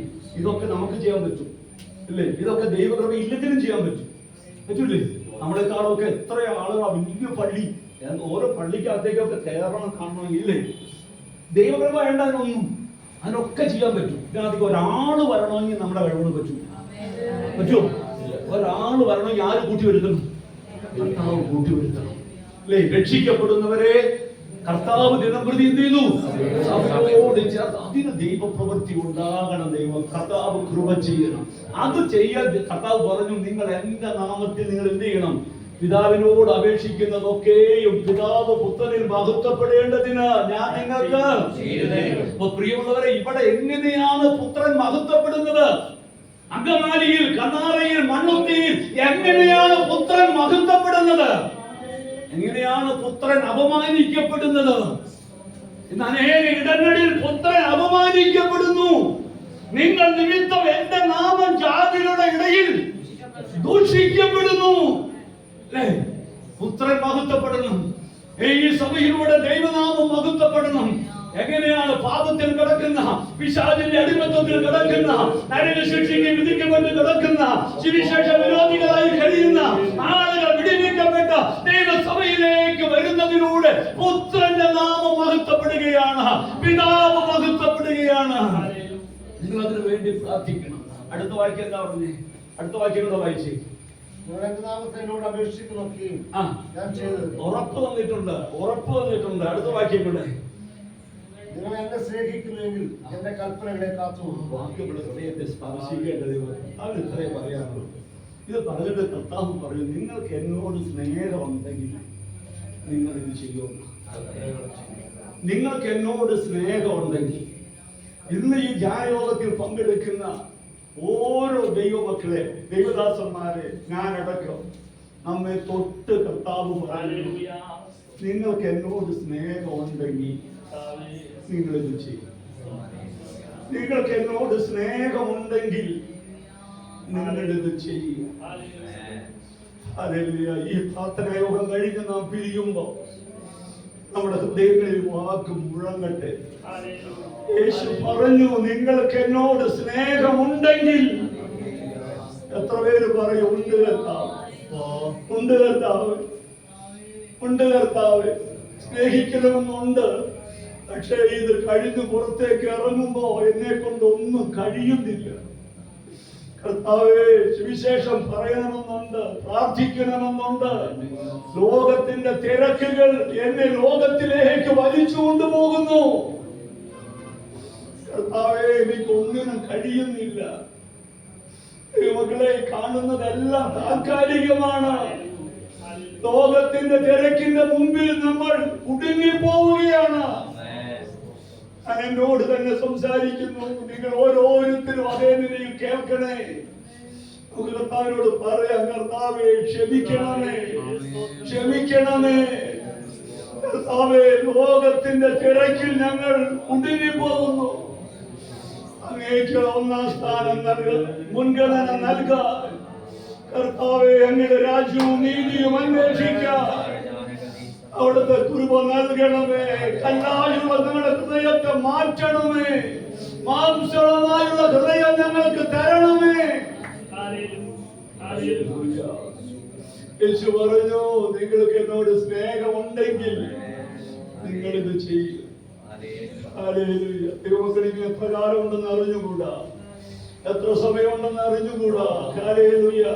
കർത്താവിനോട് പറയാം, കർത്താവേ, എന്നെ ഉപയോഗിക്കണമേ, എന്നെ കൂടെ ഉപയോഗിക്കണമേ. ഞാൻ ഉൾപ്പെട്ട് നിൽക്കുന്ന മറ്റൊരു സഭ, ഞാൻ ഉൾപ്പെട്ട് നിൽക്കുന്ന അങ്കമാലി സഭ, ഞാൻ ഉൾപ്പെട്ട് നിൽക്കുന്ന കുറ്റിച്ചെറ സഭ, വെള്ളിക്കുളങ്ങര സഭ, കർത്താവേ, ഈ സ്ഥിതിക്ക് ഒരു മാറ്റം വരുത്തണം. ഞാൻ ഒരുമിച്ച് കൂടി വന്ന നെടുമ്പാശ്ശേരി ചർച്ച അവസ്ഥയ്ക്ക് ഒരു മാറ്റം ഉണ്ടാക്കണം. കർത്താവേ, അങ്ങയുടെ ആത്മാവിനെ ഒന്ന് നിറയ്ക്കണമേ. അങ്ങയുടെ ശക്തിയിലേക്കൊന്ന് പകരണമേ. നമ്മുടെ കുറവുകളൊന്ന് ഏറ്റു പറയാ, നമ്മുടെ അവിശ്വാസങ്ങൾ ഏറ്റു പറയാ. പ്രിയമുള്ളവരെ, നമ്മൾ പലതും വിശ്വസിക്കുന്നു. ഹല്ലേലൂയ. കുഞ്ഞുങ്ങൾക്ക് നല്ല വിദ്യാഭ്യാസം ഉണ്ടാകുമെന്ന് വിശ്വസിക്കുന്നു, വീടുണ്ടാകുമെന്ന് വിശ്വസിക്കുന്നു. നമ്മൾ ലോകത്തിന്റെ പലതും നമ്മൾ ആഗ്രഹിച്ച് ചിന്തിക്കുന്നു. യഥാർത്ഥ വിശ്വാസം എന്താണ്? കാണാത്ത കാര്യങ്ങളുടെ നിശ്ചയമാണ്. Hallelujah, hallelujah, hallelujah. നിത്യജീവന്റെ ഉറപ്പ്. അനേകരിലേക്ക് ഈ ഉറപ്പ് പകരപ്പെടാൻ നമുക്ക് ദൈവസന്നിധിയിലൊന്ന് എഴുന്നേറ്റ് നിൽക്കാം. Hallelujah, hallelujah. ഒരു നിമിഷം ഒന്ന് കരങ്ങളെ പുറത്ത് പിടിച്ച സഹോദരങ്ങൾ തമ്മിൽ